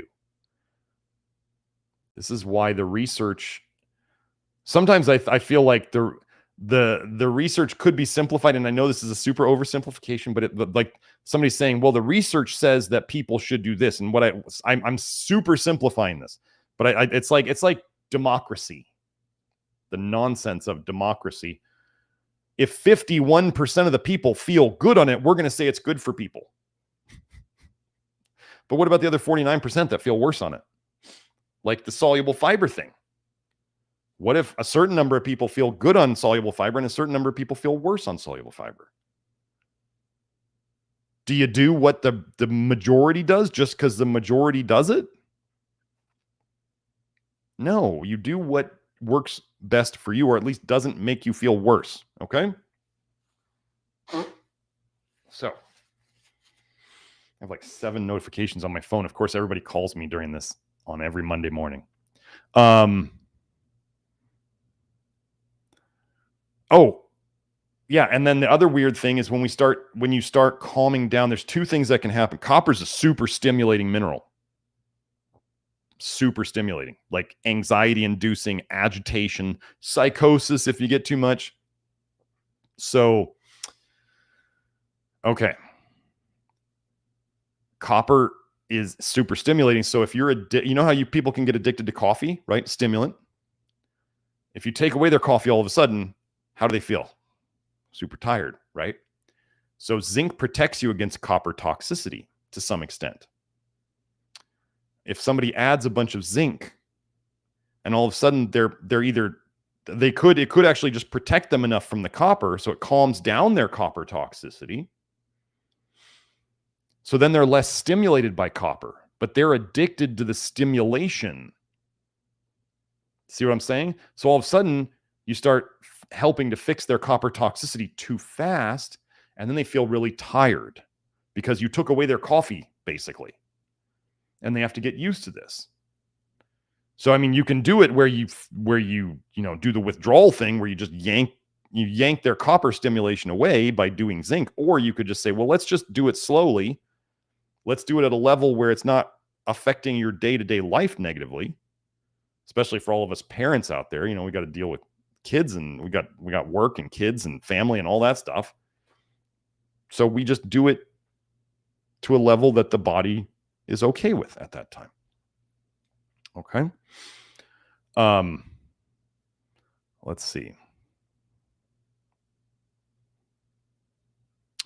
Total Diff says oxygen species like hydrogen peroxide are what oxidizes malondialdehyde. Well, I mean, ALDH is going to do that too, but yeah, anything oxidative. There's lots of oxidative things. He said I could stop my eye disease keratoconus with B2, and this is a malondialdehyde / aldehyde / Accutane related issue. And Accutane is known to slow down. Retinoic acid is known to slow down ALDH too. Okay, our bot asks how to determine if one is copper toxic or not. Blood tests, which ones? I am the only person out there who I know of, other than Nathan, who works with me, who tests both hair testing and blood testing to look for copper toxicity and zinc levels. We look at copper and zinc in both the hair and the blood. So this is how you can sometimes the hair will look perfect or totally fine on copper, and then the blood tests show us that somebody's like way high on copper, and sometimes vice versa. Sometimes we see the hair test is really high in copper, and the blood test seems okay. Hair test people who are taught in approaches that I don't agree with, they always talk about hidden copper toxicity. They always talk about it. They have so many other markers on the hair test of supposedly showing hidden copper toxicity. Imagine if you could just do a blood test and know. They're like, well, you having low copper on a hair test can mean you have hidden copper toxicity. Okay. That might be true. It might not. Why don't we do a blood test? And then we find out. You'd be amazed. Sometimes we see drastically different things on the hair test versus the blood test. Sometimes they all line up. That's the nice thing. That's the easy thing to explain for me as a practitioner. But when they look totally opposite, well, if it looks like a duck and quacks like a duck, like, right? If I see copper toxicity on either of those tests, they're copper toxic. It's easy. Sometimes when we have like an under pattern where things are stuck in the liver, okay? If things are stuck in the liver, sometimes we see the toxicity come out on the second or third test, and then it just dumps like crazy. But what were we doing? We were just treating them like we treat their zinc deficiency, we treat their molybdenum deficiency, we treat their selenium deficiency, we make sure they get enough magnesium, we make sure they get enough potassium, we make sure they're salting their food, we make sure they're eating a low vitamin A diet and not taking an excessive copper. And all of a sudden, their liver heals and starts dumping all the garbage. And then they feel better. It's amazing. So did I have to treat them like they had copper toxicity? No, I didn't have to treat them like that. We just do what we do. And then all of a sudden, the body knows what to do. We trust the body. We trust in the divine design of the body, that it will do the right thing when it is given the right tools. Okay. So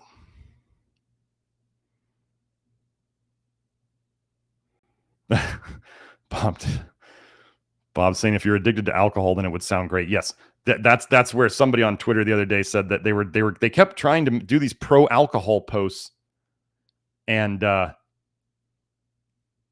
then they would say in a tweet underneath it, they'd say, well, alcohol is still a poison, but, and I was like, oh, somebody's doing cope for their alcohol addiction. Did I used to drink alcohol? And yeah, did I probably do more than I should have in the past? Yeah, many of us have. It's not an abnormal thing. I mean, the devil's water is ubiquitous in this society for good reason, right? They want us sick, infertile, and dead early. So they try to make it, like it's not normal. It is not normal to not drink. Alcohol is the only thing you have to give people an excuse for as to why you're not consuming it. Coffee's a close second behind it, right? But alcohol is, people are like, why don't you drink? Why do they care if you drink or not? They only care about it. This was a great thing I got from the Alan Carr. He was saying that they're upset that you're not drinking because it makes them feel like they're doing something that they shouldn't be. So why do they want to drag you down with them? It's to make themselves feel better.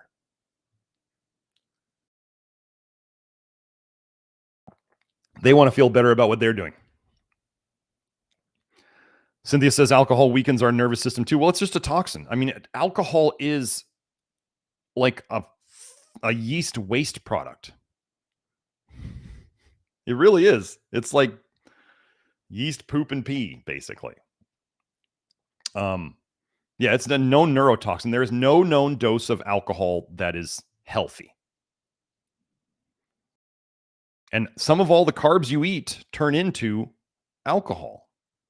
Some part of them turns into alcohol in your system. That's why we have ADH and ALDH. It doesn't mean, is there somebody going to say, well, if we make these things into alcohol, does that mean we're supposed to have it? That's what alcoholics would try to think of, right? No, it means that it's a waste product. You living every day means you're making waste products. You're making metabolic waste. Aldehydes are waste. Many of the acids out there are waste. All of your neurotransmitters break down into aldehydes. Living is, being alive is producing toxins. Just like if you run your car, it makes exhaust, right? They're trying to do electric cars, but when you think of what electric cars do, right? They make more waste everywhere than gas cars do. Everything makes waste. Our goal is to not put extra waste into us and to facilitate the removal of it so that we can then live better and not be sick. Because the more toxic you are, the slower your detox system runs. And so then you get more toxic more easily. So let's see.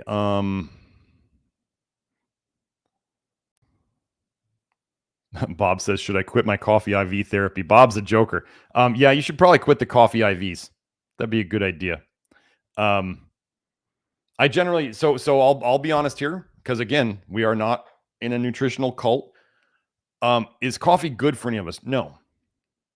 Is coffee typically the last thing that many people get rid of? Yeah. Do I think that's okay as a part of the grander scheme of things? Yeah. If the worst thing somebody was doing, let's say they were doing a great dietary approach the other way, they're getting better, they're doing all these things, and they say, I'm having a cup of coffee or two a day, Dr. Smith. It's organic coffee. I'd be like, if it's working for you and you're getting better, that's not the end of the world. So some people are going to watch this and go, Dr. Smith said coffee's okay. No, I'm saying, is it better if you don't have it? Of course, it's better if you don't have it. Are we all going to pick and choose our poisons as we are all adults? You can, if somebody said, well, I go over to my family's house on Christmas every year and they serve liver pate, and if I don't eat it, there's going to be like a huge family fight. And they're like, I don't want to eat it, but is it okay if I eat the smallest amount possible? Sure. And I tell them, hey, if you want to, take some charcoal before and after. Soak up all the poison in it. Like we all live in the real world. But yeah, coffee IVs, you should probably get rid of that. Okay, I got to get to this. Super chat before we go. Let me see. There was so Joe, can you post that again? That chat that you just posted.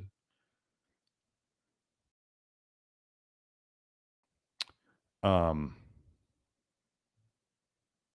let me see. Do I recommend that someone that drinks to quit cold turkey or slowly?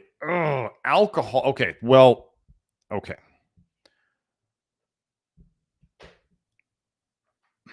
How do I put this? If we are talking like full-on functional alcoholism, where if somebody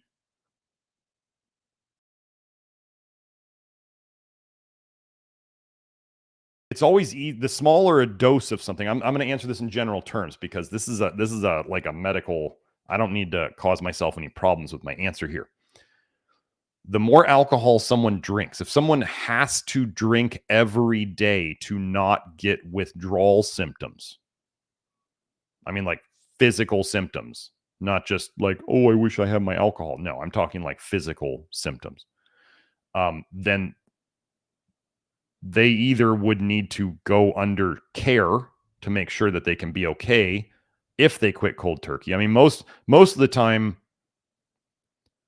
if somebody's not a total regular, if somebody's not addiction means tolerance, addiction to drug-like compounds, of which alcohol is one. Tolerance means people need a larger and larger dose to get the same effect. And then withdrawal, which is where when somebody takes something away, they get negative symptoms. If you don't do something, you get negative symptoms. You drink coffee too much and all of a sudden you stop drinking coffee and you get a headache, a splitting headache. You can't work. That's withdrawal, right?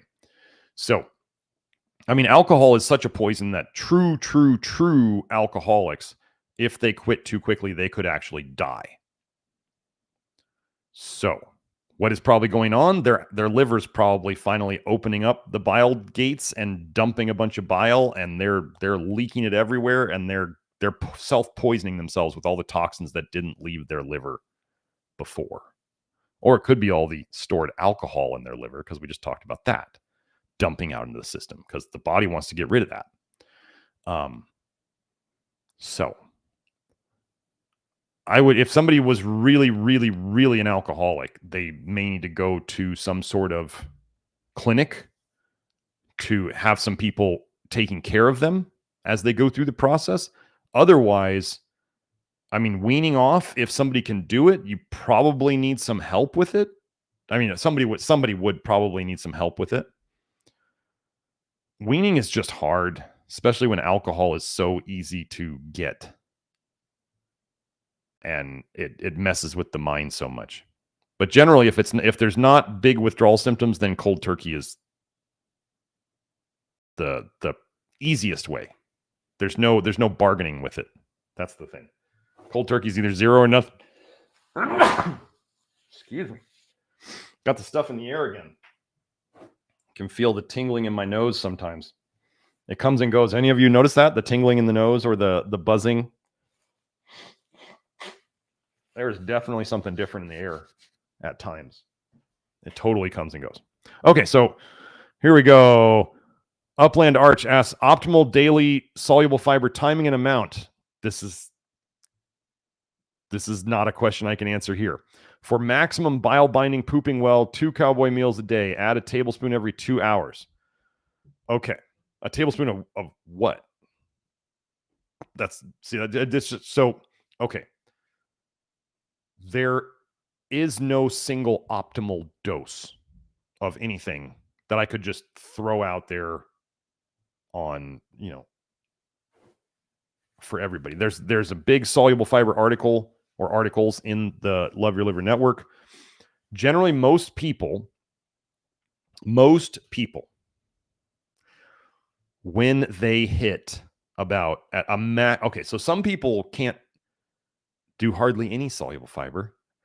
How do you know you're how do you know you're on too much soluble fiber? You start pooping less. Okay, so you got to watch your dosing. So if you're going up in soluble fiber slowly and you're pooping better and better, okay, and you get to a certain dose and you start pooping less, too much. That's an easy way. Beans and barley. Barley is what I call the black belt of whole grains, and barley is so high in insoluble fiber, and it's got some soluble fiber in it, that barley can kick people's butts really quick. And they think, I want to go do the black belt. Well, you're a white belt, so you don't get to just jump in at the black belt without getting your ass kicked. That's why I use that. So there are people in the network who have done, I was up as high as 60 grams of soluble fiber in a day at one point in my early experimentation. I think it was like a can of beans a day. I think I was having oats for breakfast, a can of beans with some sort of meat at lunch, and then I was having I think some of the old Prussian rye bread from like Amazon, from Whole Foods, and then there was also like 3 of the fiber drinks during the day where I was having like a tablespoon of psyllium fiber 3 times a day with some charcoal. It was a lot. Basically, I totaled it. I don't remember the exact foods because I don't do it anymore, but it was something like 60 grams of soluble fiber a day. And I do believe I was pooping less and I was not feeling as good. So then I went down to about 30, which is 30 grams of soluble fiber a day is about the max that Karen Hurd recommended. And so when I went down to about 30 and I felt like I was doing better, I think Karen Hurd's observation on the 30 grams a day for most people as a max, it's like the diminishing returns. If you go above that, you start getting diminishing returns. You're not getting as much out of the fiber as you go above that. Now, there are some people out there who come on the Love Your Liver program and they start shoving fiber down their cake holes faster than just about anything. And they say they feel better and better. Pierre's one of those. Pierre does a super high fiber diet. At least that the last time I heard about it, it was that. Pierre's had some other stuff going on in his life. But Pierre was doing obscene amounts of fiber. And he was feeling good doing it. So I know Will Neville is a big promoter of lots of soluble fiber. But if you take women who are constipated and hardly putting any bile in their intestines, or men who are constipated, but just constipation tends to happen to women more, they won't poop at all. And this is where you can have research showing that there's the guy who did the study on his own patients where he put them, they had long-term constipation that didn't respond to medications or any of that stuff, and it just never got better. He put them on a low to no fiber diet. And over 6 months, they started pooping better with low to no fiber. Okay. Let me review. Hope did a comment there. Hope was saying it's her right now. She can hardly take any bile grabbers, not even activated charcoal. And Hope really watches herself and she goes through these cycles. So when you understand the pooping, I had one woman tell me she went on a retreat and they had really high fiber bread there. And she thought, oh, I'll be healthy while I'm on this retreat and I'm going to eat more of this high fiber bread. And I asked her in the consult, this is like what we can do in the consult and the follow-up. I said, did you poop better or worse when you ate the high fiber bread? And she said, now that we're talking about it, I think I pooped less. And I went, okay, so then now we know. So this is why we can't optimal dose of fiber. Like I would have to be, you can do it yourself. It sounds like from that question, from the intensity of that question and the different layers that you were asking for it, you just watch your response to the different types of fiber, whether it's beans or sun fiber or pectin or grains or whatever. Just watch your responses. How do you feel after you eat them? If you start feeling bloated after you eat a soluble fiber, that one may not work for you. So if you start finding yourself as you increase your fiber, if you're pooping better as you increase your soluble fiber, great. You could keep going with it. If you start pooping less as you eat more soluble fiber or you do more charcoal or whatever, then you've sucked up all the bile and you're not having the bile trigger to go to the bathroom as much. And so you need to do less. I was just thinking about, here's a funny thing I thought about the other day. So Pierre's saying, he still takes a lot of organic oats, 3 cups dry measure every day. So that's a decent amount of soluble fiber. 3 cups of oats is, and that's dry. So yeah, that is a lot of oats. But Pierre pays a lot of attention. So the thing about soluble fiber, like I can't, this is one of the challenges that people have with my work. And so nothing against the question, but people will say, what's the protocol? How much should I do? And I say, I have no idea, which some people think makes me sound like I don't know what I'm talking about. I'm just saying, no, it's that I have, some people take a little fiber and they don't crap. And some people ramp up their fiber and they crap better. I don't know which one you are. If you can tell me, then I can answer. So you just got to watch how you respond to things. This is very, very important because you're a unique snowflake. No, to take a line from Fight Club. No, you are in a way, you're at a unique spot in your health journey. Let's put it that way. And so only you can figure out what the best dose for you is. Like I realized over time that like doing this is what I was thinking about. The carnivore crew. One of the reasons I don't like all carnivore is because there's no fiber to bind up any bile. And this came to my mind the other day so a lot of people in the Love Your Liver program, this is something that you have to deal with if you want to detox, is when there's a lot of bile in your poop, it is sticky. Things are messier than normal down there because bile is sticky. You can look it up. Go Google bile sticky. It's a characteristic of bile. So the more bile people poop out as we get healthier, and so how do I put this? As you're getting healthier and you're detoxing and dumping, you're producing more bile and dumping more bile because that's how you're going to detox, right? The toxins are stuck in your liver. Your liver gets rid of the toxins by making bile and getting rid of it. And the best way for you to get rid of the bile is through your poop.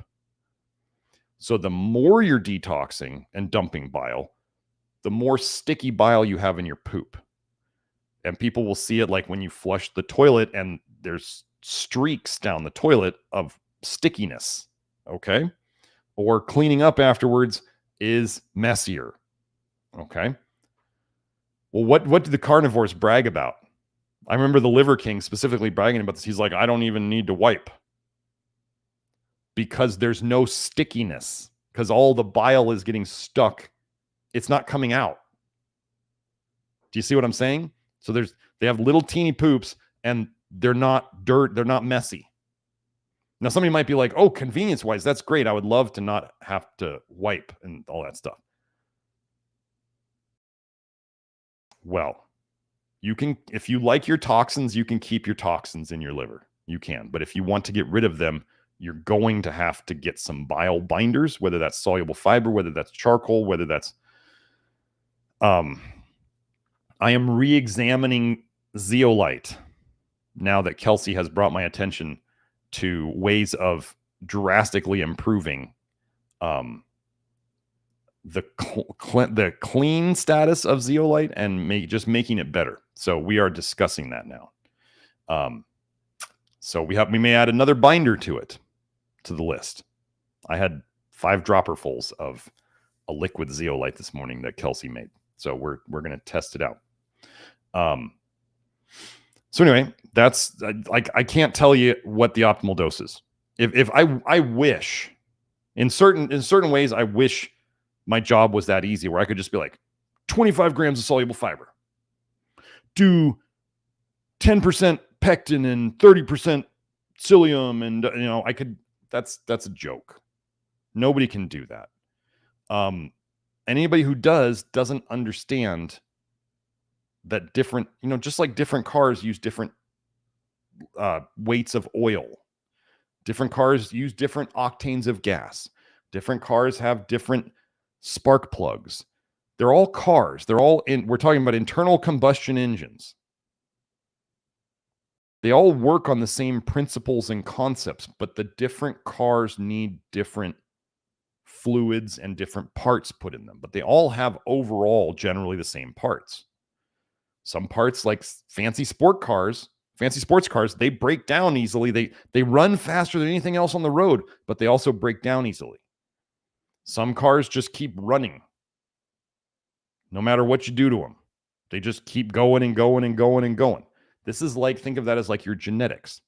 So if you don't figure out, if you try to run like a car, like a car that just keeps going and going and going, but you're a sports car that needs finer tuning, and you refuse to pay attention to how your car runs, it's not going to end well. I'm kind of like the finer tune stuff. When I'm running well, I run really well. But if I start messing things up, things start to go haywire. And sports cars are always in the shop. So, this is like an analogy. I know if I start as an example, if I start missing my potassium intake, things go bad quick. Like if I miss my potassium intake for about 2 days, I can start getting some cramping issues. Okay, so I just don't let that happen. If it starts happening, and let's say I'm on vacation and I start noticing, wow, okay, I'm getting a little crampy. I immediately know, I'm like, oh, it's potassium. It's easy because I know how to fix it. I've fixed it before, and then I just go and do what I know to do. So I wish there was an optimal thing, but generally I would say 30 grams of soluble fiber is an upper limit for most people as the law of diminishing returns kind of thing. 60 grams, I would be real careful of going over that. But again, you just got to watch. Like, I don't know how many, if somebody wants to look up, like for Pierre's 3 dry cups of oats, how much soluble fiber's in there, and give me the calculation on that. That's a hefty dose of fiber, and that's not even including anything else he might be eating, unless he's just doing meat and oats. But that's a pretty hefty dose of soluble fiber. So let me look here, see if there's anything else. But yeah, I wish there was an easy answer to the soluble fiber.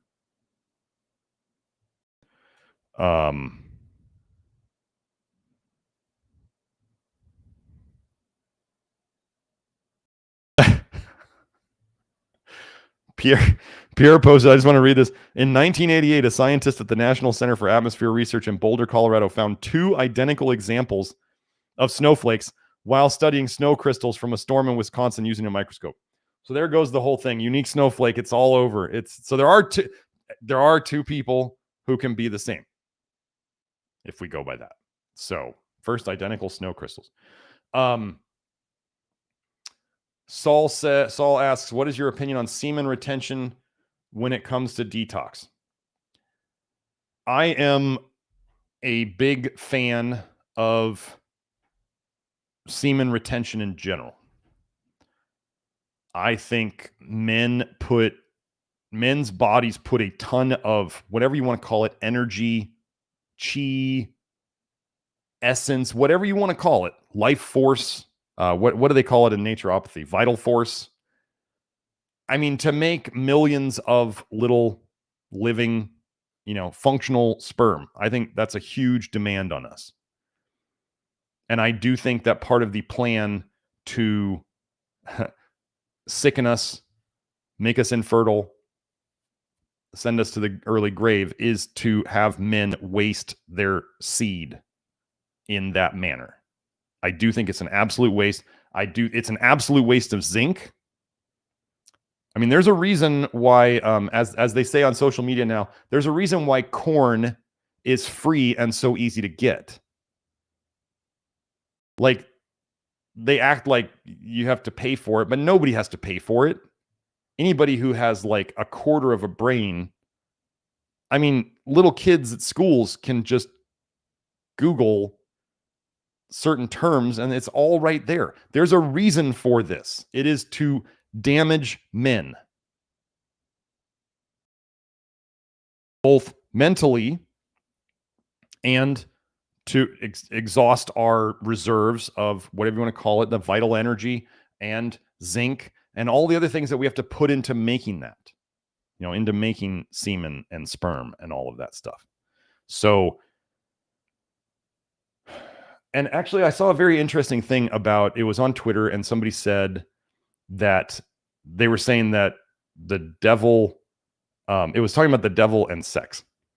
And it was saying that people thought that the devil loved sex and promoted it. And it was that the devil likes unhealthy sex. And I thought that was brilliant. That was absolutely brilliant, because sex between people who love each other and who are doing it for the right reasons is one of the greatest things that can happen. Whereas all the rest of it is, for the most part, damaging in some way or the other, whether we're talking physically or emotionally or spiritually or any of that stuff. So I thought that was really brilliant. So anyway, yeah, semen retention. The less you waste of your semen, the better off you're going to be. It will help you to need less zinc, because you need tons of zinc to make it. And it will just help you be calmer and all of that stuff. The agitation that some guys feel when they don't do it, Well, actually, let me add one thing to that. I've had people, and if any of you want to comment later down below, because we're going to end the show pretty soon here, I have talked to both men and women who have told me, people think, so libido, right?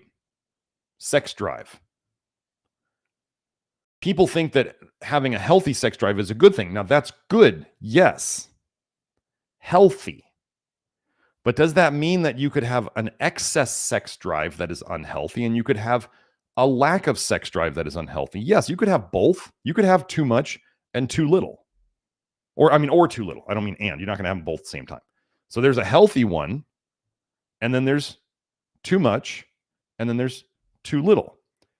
Now, a lot of people is a lot of people's libido potentially driven by trauma and mental stuff that they have from their past? Sure. Could that make it be too little? Could that make it be too much? Could. As an example, one of the things that I forget his name, but he found in the network, we had a guy who was eating 30 Brazil nuts a day. I didn't tell him to do this. He just said he couldn't control himself. And he found that he got intrusive sexual thoughts all day long. Like he couldn't stop thinking sexual thoughts. Could not stop. Now, this is not a fun thing. Don't think that this is fun. Don't think that like young men who are having, like, they can't stop thinking about sex is like a fun thing necessarily. It's not fun. When you can't control your thoughts, that's not fun. But anyway, so he looked up in a medical book he found in his research online, he was trying to figure out what was causing this thoughts. And so he looked up selenium toxicity. He found it in like a book from like 1905 or something, that an excess of selenium would cause intrusive sexual thoughts. Is that a toxicity state? Yes, you can do too much selenium. He was doing 30 Brazil nuts a day. That's a bit much. So other things I've heard from people on the network, and if you want to add to this in the comments, is that, especially from men, they said during the times they were the most toxic was when they were watching the most corn and taking care of things the most often. Now, some of us in the network have paid attention to things like, actually, the more toxic you are, guys, the more yellow your semen will be. Gosh, what's yellow that we get rid of? Oh, bile, vitamin A, other bitter compounds, berberine, turmeric, other toxic things that you shouldn't be taking in. But anyway, so the semen color can actually change as you become less toxic. It becomes less yellow. Could that, in a certain way, be a way that their bodies were trying to detox? I'm not going to say that it's necessarily a good or bad thing, but if what we found is that their libido comes under control better as they become less toxic. It's not like an agitation thing that they have to get out. So, and can this happen to women too? Yes, absolutely. Of course, all the trauma and all the toxicity and all that can affect people extremely, in similar ways. So that is what I've got for today. So yeah, I would not waste it, if you know what I mean, after all of that. So, okay, we're all done for the day. Oh wait, let me add this one thing. Let me add just this one thing. Hope gave a great comment. She said, I did high fiber at first and did well. Then I had to slow down as it started backing me up. Hope is like the canary in the coal mine. Hope is like, I could give Hope things to do and she'll try them and she'll be like, well, I could do this for a while and then I had to change this. And Hope is great. Everybody on the network knows who Hope is because she comments all the time and we really appreciate her. But yeah, so she's just saying, adjust, like, because as you become, this is another thing that people don't get. This is the last thing. This is really the last thing, I promise. People don't get that as you become, okay, like I have tons of supplement junkies who come to me. So if you're out there and you're on like 5 different supplements a day, 10 different supplements a day, 20 different supplements a day, you're like a life extension junkie, I can help you. I can help you stop wasting so much money and so much of your liver's energy on all that unnecessary toxic garbage. Okay? If they're not essential nutrients, they're not essential nutrients. So, but people get addicted to their supplements, don't they? I mean, we've all been there. I'm not saying I'm here because I've done all these things. I used to work in a vitamin shop. I took 50 pills a day because I'd take everything off of the sales shelf that I could. It was marked down like 80%. And I was just reading books and going, oh, this is good for this. And I was doing the life extension propaganda to myself. I was just reading the books in the health food store and then thinking, oh, if I saw something on the sales shelf, I'd look it up and I'd be like, is this good for me? Do I think it could help? Sure, I'll just start taking it. I was taking 50 pills a day. Didn't help me at all. It actually made me worse. I've done that story before. But the thing that we have with people is if you're taking supplements and they're not helping for what you're taking them for, stop taking them. If you're taking supplements and you've been taking it so long and you don't even remember what the heck you're taking it for, try stopping it. See if anything gets worse or better. Like, stop wasting your money and your body's detox on supplements that aren't doing anything for you. And if it's not essential, you should look at it and go, why am I taking this? You're taking it as a drug-like effect. You're taking it for a drug-like effect if it's not essential, right? Anything other than technically food, if you're taking herbs, like there's no herb deficiency. So if you're taking an herb, and 70% of meds out there are based on herb compounds, herbs and spice compounds and stuff like that. 70% of meds out there are based on plant compounds. The plant compounds aren't essential. The drugs aren't essential. Nobody has an essential oil deficiency. Okay? So if you are using things for a drug-like effect, they are negatively affecting your liver. Somebody was asking me about milk thistle, how I felt about milk thistle. We don't use milk thistle here because if you actually look into the research on milk thistle, it slows down your detox. Short-term studies might look good, but long-term studies, there's actually bad stuff on milk thistle. Oops. You don't take the general idea, if this was all people did, you don't take things to fix your liver. You take things away. You take out all the stuff that's making your liver toxic, or at least a lot of it. You don't put in a bunch of things. You're trying to get your liver to clean up the mess. You wanted to clean up your house from all the hoarding stuff that we're all doing and accumulating too much stuff. What do you order a bunch of stuff from Amazon while you're trying to clean up your house? No, you get rid of stuff. You don't bring in a bunch of stuff. So anyway, but what I'm getting at is as you go through the detox, as you get healthier, you may tolerate like more or less fiber or more or less charcoal or more or less zinc or more or less selenium. You see what I'm getting at? I used to need tons of potassium. And like I said, I told you, I said, if I fall behind on my potassium now, I notice it within a couple of days, but I don't need anywhere near what I used to do. So I have reduced the amount of extra potassium that I need because I've reduced the vitamin A that blocks potassium channels in my system. I haven't taken vitamin D supplements in God knows how long, 2013, maybe. No, probably 2015.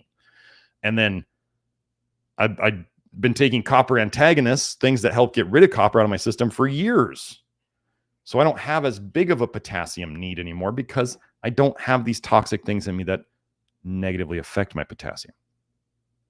So these things change over time. This is another thing why there's not a protocol, because somebody who's new to the program is going to need something very, very different from that same person who's a year into the program. That's why there are no protocols here. Anybody who uses the word protocol, I wouldn't trust it in the beginning. Okay? So, and I mean that by once you understand what the word protocol means. Protocol means you're just going to treat everybody the same. You just do this. That's not, we're smarter than that here. We are teaching people how to fish. We are not giving them a fish and making them dependent on us to give them the fish. Okay? So, that's all I've got today. Hope you all enjoyed it. Let me see if there's anything else that was put in there. Okay, you're welcome, Hope. And then I'll see you all next time. I'm going to do the inner circle. If you need anything from me or our people down in the info, you can find all our links, all our social media links, all that stuff. And we're going to have some exciting products coming out soon. So keep an eye out for those. And then, come into the Love Your Liver program if you want to get more. There is also our free email course. The free email course, if you just want to get an intro to stuff and read some of the topics that we've written about, the madness, it's madnessofmodernnutrition.com. Here, I'll just type that right here. Oh, forget it. You can type it, Joe. madnessofmodernnutrition.com. It's mentioned down there. There's a link to it that will get you on our email list. And it will also give you, I forget how many emails there are in the series, but it goes over some of the really important concepts that we go over here, the basic concepts that you can see, the stuff that we talk about. My plan for next week, I'm going to be going over the EMF stuff, the electromagnetic fields, and how it relates to toxic bile theory, 5G, copper toxicity, iron overload. What else is there? Excess calcium in the system. We're going to be going over all that stuff. So hope you can join us for that. The articles, for those of you who are in the Love Your Liver program already, just go in the Love Your Liver program. You can read those EMF articles. I'm going to go over those references here next week. So we'll talk to you then. You all have a great week. Bye now.